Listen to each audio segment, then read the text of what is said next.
Capital and risk മാനേജ്മെന്റിലേക്ക് കടക്കുമ്പോൾ stock മാർക്കറ്റിൽ ഏറ്റവും പവർഫുൾ ആയിട്ടുള്ള ഒരു റൂളാണെന്നോ സിസ്റ്റം ആണെന്നൊക്കെ ഇതിനെ പറയേണ്ടി വരും. ഏറ്റവും പവർഫുൾ ശരിക്കും പറഞ്ഞിട്ടുണ്ടെങ്കിൽ വലിയ രീതിയിൽ നമ്മുടെ നിലനിൽപ്പ് തീരുമാനിക്കുന്നത് പോലും ഈ ക്യാപിറ്റൽ ആൻഡ് റിസ്ക് മാനേജ്മെന്റ് ആണ്. സ്റ്റോക്ക് മാർക്കറ്റിലെ നിലനിൽപ്പ്, ഒരാളുടെ ഭാവി നിശ്ചയിക്കുന്നത് പോലും ക്യാപിറ്റൽ ആൻഡ് റിസ്ക് മാനേജ്മെന്റ് ആണ്. ഇത് കൃത്യമായിട്ട് ഫോളോ ചെയ്തിട്ടുണ്ടെങ്കിൽ നമ്മളെ സംബന്ധിച്ചിടത്തോളം ഒരു എന്താ പറയുന്നത്, ഒരു ക്യാപിറ്റൽ വൈപ്പ് ഔട്ടായി പോവുക, അതുപോലെ തന്നെ വലിയ നഷ്ടങ്ങളിലേക്ക് പോവുക, ഇതൊന്നും സംഭവിക്കില്ല. കാരണം നമ്മളൊക്കെ കേട്ടിട്ടുണ്ട് സ്റ്റോക്ക് മാർക്കറ്റിൽ വലിയ വലിയ നഷ്ടങ്ങൾ ചോദിച്ച് മേടിക്കുന്ന പലരെ പറ്റിയുള്ള കഥകളൊക്കെ നമ്മൾ കേട്ടിട്ടുണ്ട്, പണം വലിയ രീതിയിൽ നഷ്ടപ്പെടുന്ന. പക്ഷേ ഈ ഏറ്റവും ഏറ്റവും വളരെ നമ്മുടെ ട്രേഡേഴ്സിനും ഇൻവെസ്റ്റേഴ്സിനൊക്കെ ഏറ്റവും നല്ലൊരു ടൂൾ, സ്റ്റോക്ക് മാർക്കറ്റിലെ ഏറ്റവും വലിയൊരു സാധനം, നഷ്ടം ലോസ് നികത്താൻ പറ്റുന്ന ഏറ്റവും വലിയൊരു ടൂളാണ് നമ്മുടെ റിസ്ക് മാനേജ്മെന്റ് എന്ന് പറയുന്നത്. എത്രത്തോളം റിസ്ക് എടുക്കാൻ പറ്റും എന്നുള്ള നമ്മുടെ കപ്പാസിറ്റി അനുസരിച്ച് ഒരു സ്റ്റോക്കിൽ എവിടെ വാങ്ങണം എവിടെ വിൽക്കണം എന്നൊക്കെ തീരുമാനിക്കാൻ നമുക്ക് ക്യാപിറ്റൽ ആൻഡ് റിസ്ക് മാനേജ്മെന്റ് എന്ന് പറയുന്ന സംഭവം നമ്മളെ സഹായിക്കും. ഇത് നമ്മളെ നിലനിൽപ്പിനെ തന്നെ വലിയ രീതിയിൽ സപ്പോർട്ട് ചെയ്യുന്ന ഒരു സാധനമാണ് ക്യാപിറ്റൽ ആൻഡ് റിസ്ക് മാനേജ്മെന്റ്. ബാക്കി എവിടെയൊക്കെ എപ്പോഴും പറയാറുണ്ട്, നമ്മൾ രണ്ട് കാര്യത്തിലാണ് എപ്പോഴും ഫോക്കസ്ഡ് ആവേണ്ടത്. ഒന്ന്, മാർക്കറ്റിന്റെ ട്രെൻഡ് മൂവ്മെന്റ് പാറ്റേൺ മനസ്സിലാക്കാൻ. രണ്ട്, നമ്മൾ എന്തിനു വേണ്ടിയാണ് മാർക്കറ്റിൽ ഇറങ്ങുന്നത് എന്നുള്ള കാര്യത്തിലും. അതോടൊപ്പം തന്നെ നമുക്ക് കൂട്ടി വായിക്കണം, മാർക്കറ്റിൽ എൻട്രി എക്സിറ്റിനേക്കാൾ ഉപരി എവിടെ വാങ്ങണം എവിടെ വിൽക്കണം എന്നുള്ളതിനേക്കാൾ ഉപരി മാർക്കറ്റിൽ നമ്മളുടെ സക്സസ് നിശ്ചയിക്കുന്ന ഒരു ഘടകമാണ് ക്യാപിറ്റൽ ആൻഡ് റിസ്ക് മാനേജ്മെന്റ്. വളരെ വളരെ ഇമ്പോർട്ടൻ്റ് ആണ്. ഇവിടെ ഒരു രീതിയിലുള്ള വെള്ളം ചേർക്കാതിരിക്കുക എന്നൊക്കെ എപ്പോഴും പറയും. കാരണം ഒരു സിസ്റ്റം അല്ലെങ്കിൽ ഈ ഒരു റൂൾസ് വയലേറ്റ് ചെയ്യാൻ തുടങ്ങിക്കഴിഞ്ഞിട്ടുണ്ടെങ്കിൽ ഇതിനകത്തുനിന്നുള്ള നേട്ടങ്ങൾ അത് കുറയെ മാത്രമല്ല, ചിലപ്പോൾ നമുക്ക് അതിന്റെ നഷ്ടങ്ങൾ നമുക്ക് കൺട്രോൾ ചെയ്യാൻ പറ്റാതെ പോവുകയും ചെയ്യും. നമുക്കറിയാം, ലോസ് ലിമിറ്റ് ചെയ്യാൻ സാധിക്കുന്ന, അതായത് ഈ ഒരു ബിസിനസ്സിൽ എനിക്ക് ഇത്രയും നഷ്ടം വരാവൂ എന്ന് ലിമിറ്റ് ചെയ്യാൻ നമുക്ക് സാധിക്കുന്ന അപൂർവ മേഖലകളിലൊന്നാണ് സ്റ്റോക്ക് മാർക്കറ്റ്.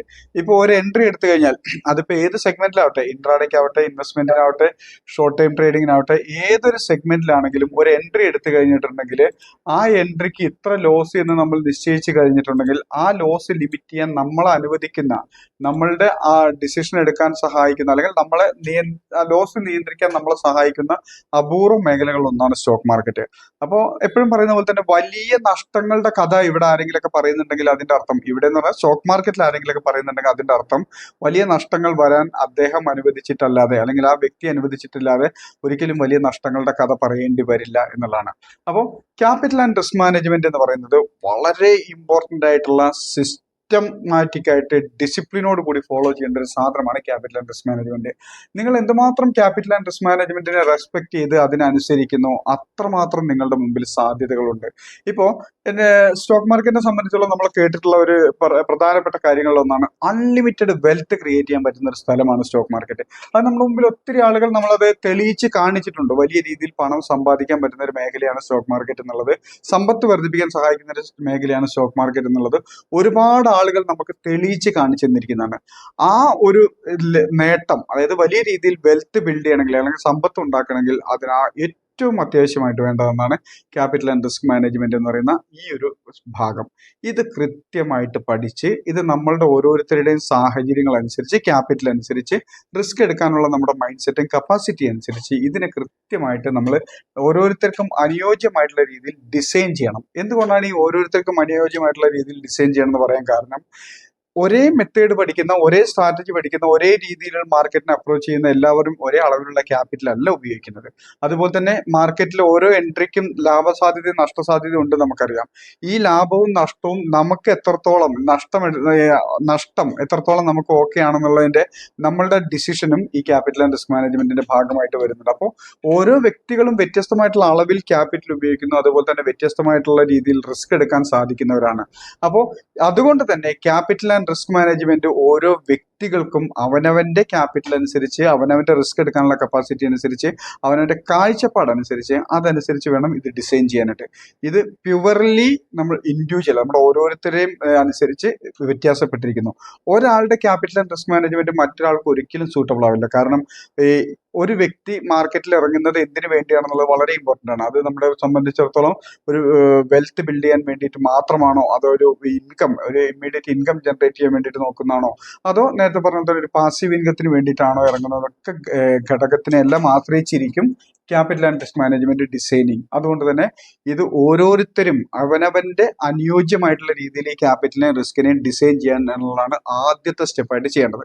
ഇവിടെ ഒരു രീതിയിലും നിങ്ങൾ കുറച്ച് സമയം സ്പെൻഡ് ചെയ്താലും ശരി, സത്യത്തിൽ സ്റ്റോക്ക് മാർക്കറ്റിൽ നമ്മുടെ ഫൗണ്ടേഷനാണ് ക്യാപിറ്റൽ ആൻഡ് റിസ്ക് മാനേജ്മെന്റ്. ഈ ഫൗണ്ടേഷൻ എത്രത്തോളം ഉറപ്പാണോ അതിന്റെ മുകളിലേക്ക് നിങ്ങൾക്ക് എന്തുമാത്രം വേണേലും പണിതുയർത്താൻ പറ്റും. ഈ ഫൗണ്ടേഷൻ നേരത്തെ പറഞ്ഞ പോലെ തന്നെ വളരെ വീക്ക് ആണെങ്കിൽ ഇതിനകത്ത് നിലനിൽക്കാൻ ബുദ്ധിമുട്ടാണ്. അത് എപ്പോഴും നമ്മൾ പറയാറുണ്ട്, ക്ലാസ്സിൽ എപ്പോഴും പറയാറുണ്ട്, നിങ്ങൾ ഓപ്ഷൻ കാര്യമായിട്ട്, അതായത് ഡെറിവേറ്റീവ്സ് എന്ന സെഗ്മെന്റ് മാത്രം കാര്യമായിട്ട് ചെയ്യുന്നവരോട് എപ്പോഴും പറയാറുണ്ട്, നിങ്ങൾ മാർക്കറ്റിലെ പ്രധാനമായിട്ടുള്ള ഒരു ഉദ്ദേശം ഇൻവെസ്റ്റ്മെന്റും അതുപോലെ തന്നെ നമുക്ക് ഈ പറഞ്ഞ പോലെ ഷോർട്ട് ടൈം ലോങ് ടൈം ഇൻവെസ്റ്റ്മെന്റുകളും ട്രേഡിങ്ങുകളുമാണ്. അതിൽ ഫോക്കസ് ചെയ്യണം. അതിനോടൊപ്പം ഒരു ഭാഗമായിട്ട് വേണം നമ്മൾ ഡെറിവേറ്റീവ്സ് ചെയ്യാൻ. ഡെറിവേറ്റീവ്സ് മാത്രം ഫോക്കസ് ചെയ്യുകയാണെങ്കിൽ നേരത്തെ പറഞ്ഞ പോലെ ഫൗണ്ടേഷൻ ഒട്ടും ഉറപ്പില്ലാതെ വരും. അതിന്റെ മുകളിലേക്ക് എന്തൊക്കെ പണിതുയർത്താൻ ശ്രമിക്കുന്നു, തൽക്കാലം പണിതുയർത്താൻ സാധിക്കുമായിരിക്കും. ഒരു പ്രതികൂല സാഹചര്യം വരുമ്പോൾ നമ്മൾക്ക് അതെല്ലാം അതുവരെ പണിതുയർത്തിയെല്ലാം നഷ്ടപ്പെടാനുള്ള സാധ്യത മാർക്കറ്റിലുണ്ട്. അപ്പോൾ അത് സംഭവിക്കാതിരിക്കാൻ, പ്രതികൂല സാഹചര്യം വരുമ്പോൾ നമ്മൾ ഉണ്ടാക്കി വെച്ചിരിക്കുന്ന എല്ലാം നഷ്ടപ്പെട്ടു പോകാതിരിക്കാനായിട്ട് നമുക്ക് എപ്പോഴും വേണ്ടത് മാർക്കറ്റിൽ നമ്മൾ എല്ലാ രീതിയിലുള്ള പാർട്ടിസിപ്പേഷൻ വേണം. അത് കൃത്യമായിട്ട് ക്യാപിറ്റൽ ആൻഡ് റിസ്ക് മാനേജ്മെന്റ് യോജിച്ച രീതിയിൽ നമുക്ക് അനുസരിച്ച് ഡിസൈൻ ചെയ്ത് അതിന്റെ മുകളിൽ വേണം നമ്മളുടെ ഒരു കരിയർ കെട്ടിപ്പൊക്കാനായിട്ട് സ്റ്റോക്ക് മാർക്കറ്റിലേക്ക്. അപ്പോൾ ഇന്നോ ഇന്നലെയോ നാളെയോ എന്നുള്ളതല്ല മാർക്കറ്റിൽ ഫ്യൂച്ചർ. ഈ ഫ്യൂച്ചറിൽ നമുക്ക് എന്തുണ്ടാക്കാൻ പറ്റും എന്നുള്ളതാണ്. അതിന് നമ്മളെ സഹായിക്കുന്നതാണ് ഫൗണ്ടേഷൻ അഥവാ ക്യാപിറ്റൽ ആൻഡ് റിസ്ക് മാനേജ്മെന്റ് എന്നുള്ളത്. ഇത് നേരത്തെ പറഞ്ഞ പോലെ തന്നെ ഓരോരുത്തർക്കും വ്യത്യാസപ്പെട്ടിരിക്കുന്നു. ഈ ക്യാപിറ്റൽ ആൻഡ് റിസ്ക് മാനേജ്മെന്റിനെ സംബന്ധിച്ചുള്ള നമ്മൾ ഓരോരുത്തരും മാർക്കറ്റിനെ എങ്ങനെ സമീപിക്കുന്നു എന്നനുസരിച്ച് വ്യത്യാസപ്പെട്ടിരിക്കുന്നു. നമുക്കറിയാം, ഞാൻ ഡീറ്റെയിലേക്ക് പോകുന്നതിന് മുമ്പേ നമ്മൾ ആദ്യം ചെയ്യേണ്ട ഒരു കാര്യമുണ്ട്. നമ്മൾ നേരത്തെ ഡിസ്കസ് ചെയ്തിട്ടുള്ള കാര്യമാണ്, ഞാൻ എന്തിനു വേണ്ടിയിട്ടാണ് സ്റ്റോക്ക് മാർക്കറ്റിൽ, ഏത് രീതിയിലാണ് സ്റ്റോക്ക് മാർക്കറ്റിൽ പാർട്ടിസിപ്പേറ്റ് ചെയ്യാൻ ഉദ്ദേശിക്കുന്നത് എന്നുള്ളത് കൃത്യമായിട്ടൊരു ഉത്തരം നമ്മൾ കണ്ടെത്തണം.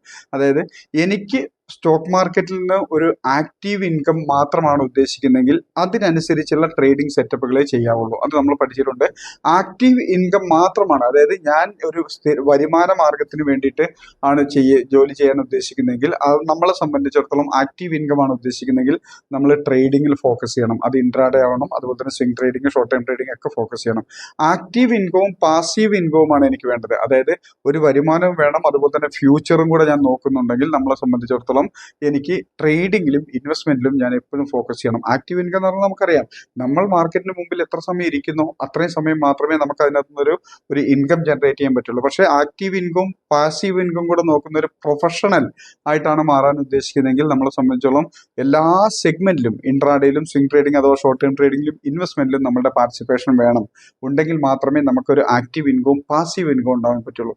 എപ്പോഴും നമ്മൾ നോക്കേണ്ടത്, മാർക്കറ്റിലെ നമ്മളെ സംബന്ധിച്ചിടത്തോളം നമ്മളൊരു മാർക്കറ്റിൽ ഒരു സ്കിൽഡ് ആകുന്നത് വരെ, നേരത്തെ പറഞ്ഞ നമ്മൾ പഠിച്ച പോലെ എക്സ്പെർട്ടൈസ് ലെവലിൽ എത്തുന്നത് വരെ നമ്മളെ സംബന്ധിച്ചിടത്തോളം നമ്മൾ ആക്റ്റീവ് ഇൻകത്തിന് വളരെ കുറച്ച് ഫോക്കസ് ചെയ്തുകൊണ്ട് പാസീവ് ഇൻകം കുറച്ചും കൂടെ ഒരു short time long ടൈമിലൂടെ income generate ചെയ്യുന്ന വഴിയിലേക്ക് നോക്കുക. നിങ്ങൾ എന്തുമാത്രം എക്സ്പെർട്ടൈസ് ലെവലിലൂടെ കടന്നു പോകുന്നു, എക്സ്പെർട്ടൈസ് ലെവലിലേക്ക് എത്തുന്നോ, അല്ലെങ്കിൽ നിങ്ങൾ എക്സ്പെർട്ടായി മാറുന്നോ, അതിനനുസരിച്ച് നിങ്ങൾക്ക് ആക്റ്റീവ് ഇൻകത്തിലും പാസീവ് ഇൻകത്തിലും ഒരുപോലെ നമുക്ക് ഫോക്കസ് ചെയ്യാൻ സാധിക്കും. അതുപോലെ അതിനുശേഷം ഇത് രണ്ടുമല്ല, ആക്റ്റീവ് ഇൻകം പാസീവ് ഇൻകം ഉള്ളതിനേക്കാൾ ഉപരി എനിക്കൊരു എക്സ്ട്രാ ഇൻകം ആണോ ഞാൻ നോക്കുന്നതെങ്കിൽ, എന്നെ സംബന്ധിച്ചോളം ഈ ഫുൾ ടൈം അല്ലെങ്കിൽ മാർക്കറ്റിന് മുമ്പിൽ അധികം സമയമൊന്നും സ്പെൻഡ് ചെയ്യാൻ പറ്റാത്ത ചിലപ്പോൾ സാഹചര്യങ്ങളുണ്ടാവും. ജോലി, ബിസിനസ് അതല്ലെങ്കിൽ മറ്റു കാര്യങ്ങളിലേക്ക് ഇൻവോൾവഡ് ആണ്. അതുകൊണ്ട് തന്നെ എനിക്ക് മാർക്കറ്റിന് മുമ്പിൽ അധികം സ്പെൻഡ് ചെയ്യാൻ പറ്റുന്നില്ല എന്നുള്ള സാഹചര്യത്തിൽ നമ്മളെ സംബന്ധിച്ചിടത്തോളം ആക്റ്റീവ് ഇൻകത്തിന് അധികം ഇമ്പോർട്ടൻസ് കൊടുക്കരുത്. അഥവാ ട്രേഡിങ്ങൾക്ക്, പ്രത്യേകിച്ച് ഇൻട്രാഡേ ട്രേഡിങ്ങൾ അതുപോലെ തന്നെ ഡെറിവേറ്റീവ് ട്രേഡിങ്ങിന് അധികം ഇമ്പോർട്ടൻസ് കൊടുക്കാതെ ഇക്വിറ്റിയിലുള്ള സ്വിംഗ് ട്രേഡിങ്ങും ഷോർട്ട് ടൈം ട്രേഡിങ്ങും ഇൻവെസ്റ്റ്മെന്റിലേക്കും ഫോക്കസ് ചെയ്യുക. കാരണം എന്താണോ എങ്ങനെയാണോ നമ്മൾ മാർക്കറ്റിൽ പാർട്ടിസിപ്പേറ്റ് ചെയ്യാൻ ഉദ്ദേശിക്കുന്നത് ആ രീതിയിലായിരിക്കണം നമ്മൾ റിസൾട്ട് ഉണ്ടാക്കാൻ നമ്മൾ ഇവിടെ സ്റ്റോക്ക് മാർക്കറ്റിനെ നമ്മൾ പരിഗണിക്കേണ്ടത്. ഇനി ഇതൊന്നും അല്ല, എനിക്ക് മാർക്കറ്റിന്റെ മുമ്പിൽ അധികം സമയം സ്പെൻഡ് ചെയ്യാനില്ല, എനിക്ക് ഇവിടെ ഇൻകം വേണ്ട, എനിക്ക് വെൽത്ത് ബിൽഡ്, ഈ മാർക്കറ്റിന്റെ സാധ്യത മാക്സിമം യൂസ് ചെയ്തുകൊണ്ട് എനിക്ക് സമ്പത്ത് ഉണ്ടാക്കുക മാത്രമാണ് എൻ്റെ ഉദ്ദേശമെങ്കിൽ ഇവിടെ നമ്മളെ സംബന്ധിച്ചോളം ഇൻവെസ്റ്റ്മെന്റ് മാത്രമേ പരിഗണിക്കാവൂ. ട്രേഡിങ്ങുകളിലേക്ക് നോക്കരുത്. മാർക്കറ്റിൽ അത്യാവശ്യം നല്ല സ്റ്റോക്കുകൾ കണ്ടെത്തി കൃത്യമായിട്ടുള്ളൊരു സ്ഥലത്ത് വെച്ച് വാങ്ങുന്നു, അതിനുശേഷം ഇടയ്ക്ക് ആഴ്ചയിൽ 1-2 പ്രാവശ്യമൊക്കെ അതൊന്ന് മോണിറ്റർ ചെയ്യുന്നു, അതിനുശേഷം അതിനൊരു ലോങ് ടൈം, ഇന്നോ നാളെയോ അടുത്ത മാസമോ എന്ത് സംഭവിക്കും എന്നുള്ളതിനേക്കാൾ ഉപരി ആ ഒരു സ്റ്റോക്ക് ട്രെൻഡ് റിവേഴ്സ് ആകുമ്പോൾ എക്സിറ്റ് ചെയ്യുകയും, അതല്ല ട്രെൻഡ് റിവേഴ്സ് ആയിട്ടില്ല എങ്കിൽ അതിനെ ഹോൾഡ് ചെയ്തുകൊണ്ട് എനിക്കൊരു 1 വർഷം കൊണ്ട് 2 വർഷം കൊണ്ട് 5 വർഷം കൊണ്ട് എന്ത് റിട്ടേൺ തരുന്ന രീതിയിലേക്ക് വരും എന്നുള്ള രീതിയിലേക്ക് ഒരു സ്റ്റോക്കിനെ ഒരു രീതിയിൽ നമ്മൾ മാർക്കറ്റിനെ അപ്രോച്ച് ചെയ്യണം. അപ്പോൾ ഇത് നമ്മളാണ് തീരുമാനിക്കുന്നത്. ഞാൻ എങ്ങനെയാണ് മാർക്കറ്റിനെ സമീപിക്കേണ്ടത്, എങ്ങനെയാണ് മാർക്കറ്റിനെ ഞാൻ ഉപയോഗിക്കാൻ തീരുമാനിച്ചിരിക്കുന്നത്, ഇത് വളരെ ഇമ്പോർട്ടൻ്റ് ആണ്. ഇതിന് ശേഷമാണ് ക്യാപിറ്റൽ ആൻഡ് റിസ്ക് മാനേജ്മെന്റിലേക്ക് പോകുന്നത്. അപ്പൊ നിങ്ങൾ ഓരോരുത്തരും മാർക്കറ്റിലേക്ക് ഇറങ്ങുന്ന ആദ്യ സമയത്ത് നേരത്തെ പറഞ്ഞ പോലെ തന്നെ അണ്ടർസ്റ്റാൻഡിങ് ലെവൽ, അതിന്റെ ബേസിക് കാര്യങ്ങൾ പഠിച്ച് ഇത് വാങ്ങാനും വിൽക്കാനും പഠിച്ച് നമ്മുടെ പ്ലാറ്റ്ഫോം യൂസ് ചെയ്യാൻ പഠിക്കുന്ന അണ്ടർസ്റ്റാൻഡിങ് ലെവലിലെ അത് കഴിഞ്ഞ് അടുത്ത ഇംപ്ലിമെന്റേഷൻസ് ലെവലിലേക്ക് മാർക്കറ്റിനെ നിരീക്ഷിക്കാൻ നമ്മൾ പഠിക്കുന്നു. ഇൻട്രാഡേ ചെയ്യാനും ഇൻവെസ്റ്റ്മെന്റ് ചെയ്യാനും സ്വിംഗ് ട്രേഡിംഗ് ചെയ്യാനും ഒരു സ്റ്റോക്കിന്റെ മൂവ്മെന്റ് പാറ്റേൺ ട്രെൻഡൊക്കെ മനസ്സിലാക്കുന്നു.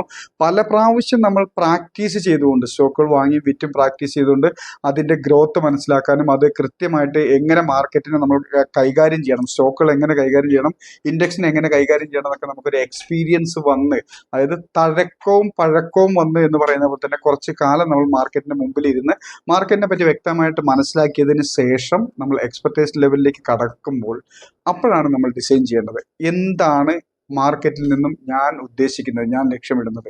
അപ്പൊ നമുക്കൊരു ഉത്തരം കിട്ടും. ഈ ചിലരെ സംബന്ധിച്ചിടത്തോളം ഒരു ആക്റ്റീവ് ഇൻകവും പാസീവ് ഇൻകവും ഒരുപോലെ, അതായത് മാർക്കറ്റിനെ ഒരു പ്രൊഫഷൻ ആയിട്ട് കാണുന്ന ആളുകളുണ്ടാവും.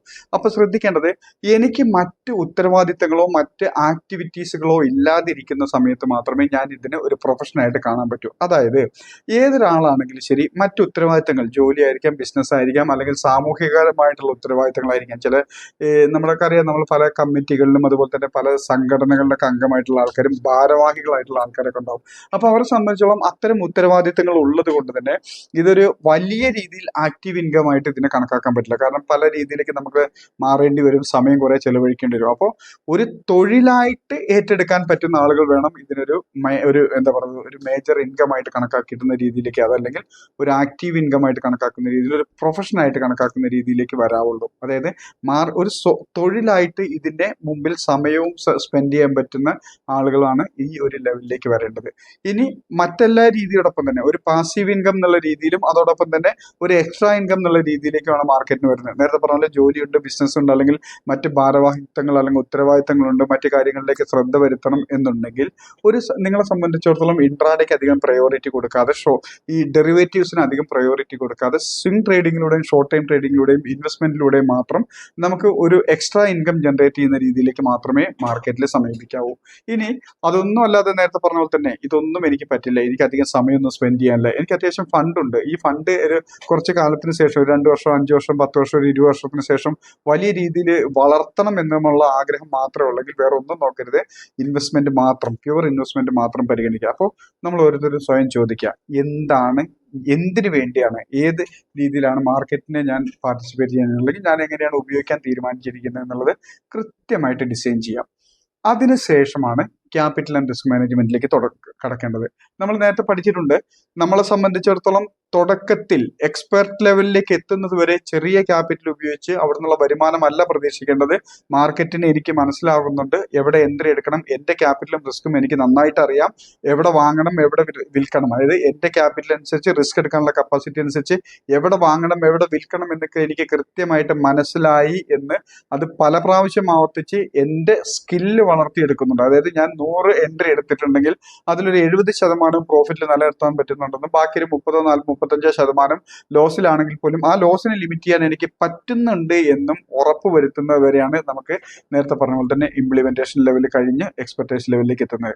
ആ ലെവലിൽ എത്തുന്നവരെ ക്യാപിറ്റൽ ആൻഡ് റിസ്ക് മാനേജ്മെന്റ് നമ്മളെ ബാധിക്കുന്ന പ്രശ്നമേ അല്ല. കാരണം അത് നമ്മൾ പരിശീലനം നടത്തുന്ന സാഹചര്യമാണ്. പരിശീലനം നടത്തുമ്പോൾ നമ്മൾ അത്രയും അധികം പ്രിക്കോഷൻസ് ഒക്കെ എടുത്തിട്ടായിരിക്കും മിക്കപ്പോഴും പരിശീലനങ്ങൾ നടത്തുന്നത്. അത് കഴിഞ്ഞ് എക്സ്പെർട്ടൈസ് ലെവലിൽ എത്തുമ്പോൾ ഇതിനൊരു കരിയർ ആക്കിയിട്ട് ഒരു വരുമാന മാർഗമായിട്ട് കാണുന്ന സമയത്താണ് capital and risk management follow ചെയ്യേണ്ടത്. അതുവരെ തുടക്കത്തിൽ വേണമെങ്കിൽ നമ്മുടെ ഈ ഒരു ഐഡിയ നിങ്ങൾക്ക് കിട്ടിയിട്ടുണ്ടെങ്കിൽ ട്രേഡിങ്ങിൽ ഫോക്കസ് കുറച്ചുകൊണ്ട് ക്യാപിറ്റൽ ഉണ്ടെങ്കിൽ നിങ്ങൾക്ക് ഇൻവെസ്റ്റ്മെന്റിലൂടെ, അതായത് എക്സ്പെർട്ടൈസ് ലെവലിൽ എത്തുന്നത് വരെ നിങ്ങൾക്കൊരു റിട്ടേൺ ആഗ്രഹിക്കുന്നുണ്ടെങ്കിൽ, മാർക്കറ്റിന് റിട്ടേൺ ആഗ്രഹിക്കുന്നുണ്ടെങ്കിൽ ട്രേഡിങ്ങിൽ സ്കിൽ ഡെവലപ്പ് ചെയ്യാൻ ചെറിയ ക്യാപിറ്റൽ മാത്രം ഉപയോഗിച്ചുകൊണ്ട് ബാക്കി മുഴുവൻ നമുക്കൊരു ഷോർട്ട് ടൈം ഇൻവെസ്റ്റ്മെന്റ് പോലെയോ ഒരു ലോങ് ടൈം ഇൻവെസ്റ്റ്മെന്റ് പോലെയോ പരിഗണിക്കാവുന്നതാണ്. അത്യാവശ്യം നല്ല ഗ്രോത്ത് തരും. നമ്മളിപ്പോൾ എല്ലാ ദിവസവും സ്റ്റോക്ക് നോക്കുന്ന സമയത്ത് നമുക്ക് അറിയാൻ പറ്റും, ചുരുങ്ങിയ സമയം കൊണ്ട് തന്നെ, ചിലപ്പോൾ മാസങ്ങൾ കൊണ്ട് തന്നെ, ചിലപ്പോൾ ഒരു ആഴ്ചകൾ കൊണ്ട് തന്നെ നല്ല ഗ്രോത്തുകൾ തന്ന സ്റ്റോക്കുകളൊക്കെ നമ്മൾ കാണാൻ പറ്റുന്നുണ്ട്. അപ്പോൾ നിങ്ങളെ സംബന്ധിച്ചോളം ഇതിനകത്തൊരു സ്കിൽഡ് എക്സ്പെർട്ട് ലെവലിൽ എത്തുന്നതിന് മുമ്പും ഇതിനകത്ത് റിട്ടേൺ ആഗ്രഹിക്കുന്നുണ്ടെങ്കിൽ അവിടെ ട്രേഡിങ്ങിലല്ല നിങ്ങൾ റിട്ടേണിന് വേണ്ടിയിട്ട് ഇൻവെസ്റ്റ് ചെയ്യേണ്ടത്, സ്വിംഗ് ട്രേഡിങ്ങും അതുപോലെ തന്നെ ഒരു ഷോർട്ട് ടൈം ട്രേഡിങ്ങും ഇൻവെസ്റ്റ്മെന്റിലും കൂടെ കുറച്ചും കൂടെ പ്രയോറിറ്റി കൊടുക്കുക. ഡെറിവേറ്റീവ്സിന് തൽക്കാലം സ്കിൽ ഡെവലപ്പ് ചെയ്യാനുള്ള ചെറിയ എമൗണ്ടിന് വേണ്ടി മാത്രം ഉപയോഗിക്കുക. ക്യാപിറ്റൽ ആൻഡ് റിസ്ക് മാനേജ്മെന്റിലേക്ക് വരുമ്പോൾ എത്ര ക്യാപിറ്റൽ ഉണ്ട് എന്നുള്ളത് ബാധകമേ അല്ല. പലരും ചോദിക്കാറുണ്ട്, എത്ര ക്യാപിറ്റൽ ഉണ്ടെങ്കിൽ സ്റ്റോക്ക് മാർക്കറ്റിലേക്ക് ഇറങ്ങാൻ പറ്റും? നമുക്കറിയാം, 100 രൂപ ഉണ്ടെങ്കിൽ സ്റ്റോക്ക് മാർക്കറ്റിൽ നമുക്കൊരു സ്റ്റോക്ക് വാങ്ങാൻ പറ്റും, അല്ലെങ്കിൽ കുറച്ച് സ്റ്റോക്കുകൾ വാങ്ങാൻ പറ്റും.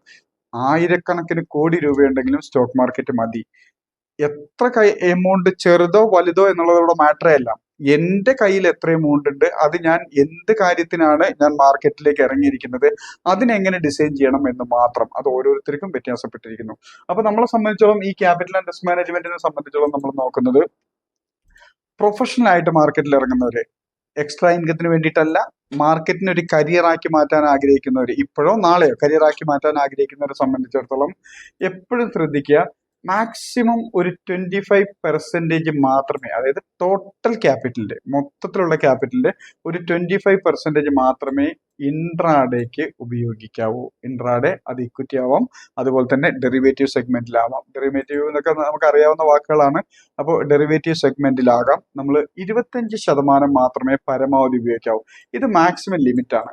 ഇത് എത്ര വേണമെന്ന് നിങ്ങൾ ഡിസിഷൻ എടുക്കാം. കാരണം ചിലർക്ക് നേരത്തെ പറഞ്ഞ പോലെ തന്നെ എല്ലാം ഇൻട്രാഡ് ചെയ്യാൻ അധികം കോൺഫിഡൻസ് ഉണ്ടാവില്ല. അതുപോലെ തന്നെ ഇൻട്രാഡ് ചെയ്യുമ്പോൾ ഒരുപാട് ടെൻഷൻസ് ഉണ്ടാവുന്നുണ്ട്, ഇമോഷൻസ് ഉണ്ടാവുന്നുണ്ട്. അത് കൃത്യമായിട്ട് മാർക്കറ്റിന്റെ ഓപ്പർച്യൂണിറ്റി കണ്ടെത്താൻ പറ്റുന്നില്ല. അതനുസരിച്ച് ഒരു കൂൾ മൈൻഡോട് കൂടി മാർക്കറ്റിനെ അപ്രോച്ച് ചെയ്യാൻ പറ്റുന്നില്ല എന്നുണ്ടെങ്കിൽ ഇൻട്രാഡേയിലേക്ക് അധികം ഫോക്കസ് ചെയ്യാതിരിക്കുക. അവിടെ ഇൻട്രാഡേ ഒരു സ്കിൽ ഡെവലപ്പ് ചെയ്യുന്ന ലെവലിലേക്ക് ചെറിയ ചെറിയ എമൗണ്ട് ഇട്ടിട്ട് ട്രേഡ് ചെയ്ത് പോവുക.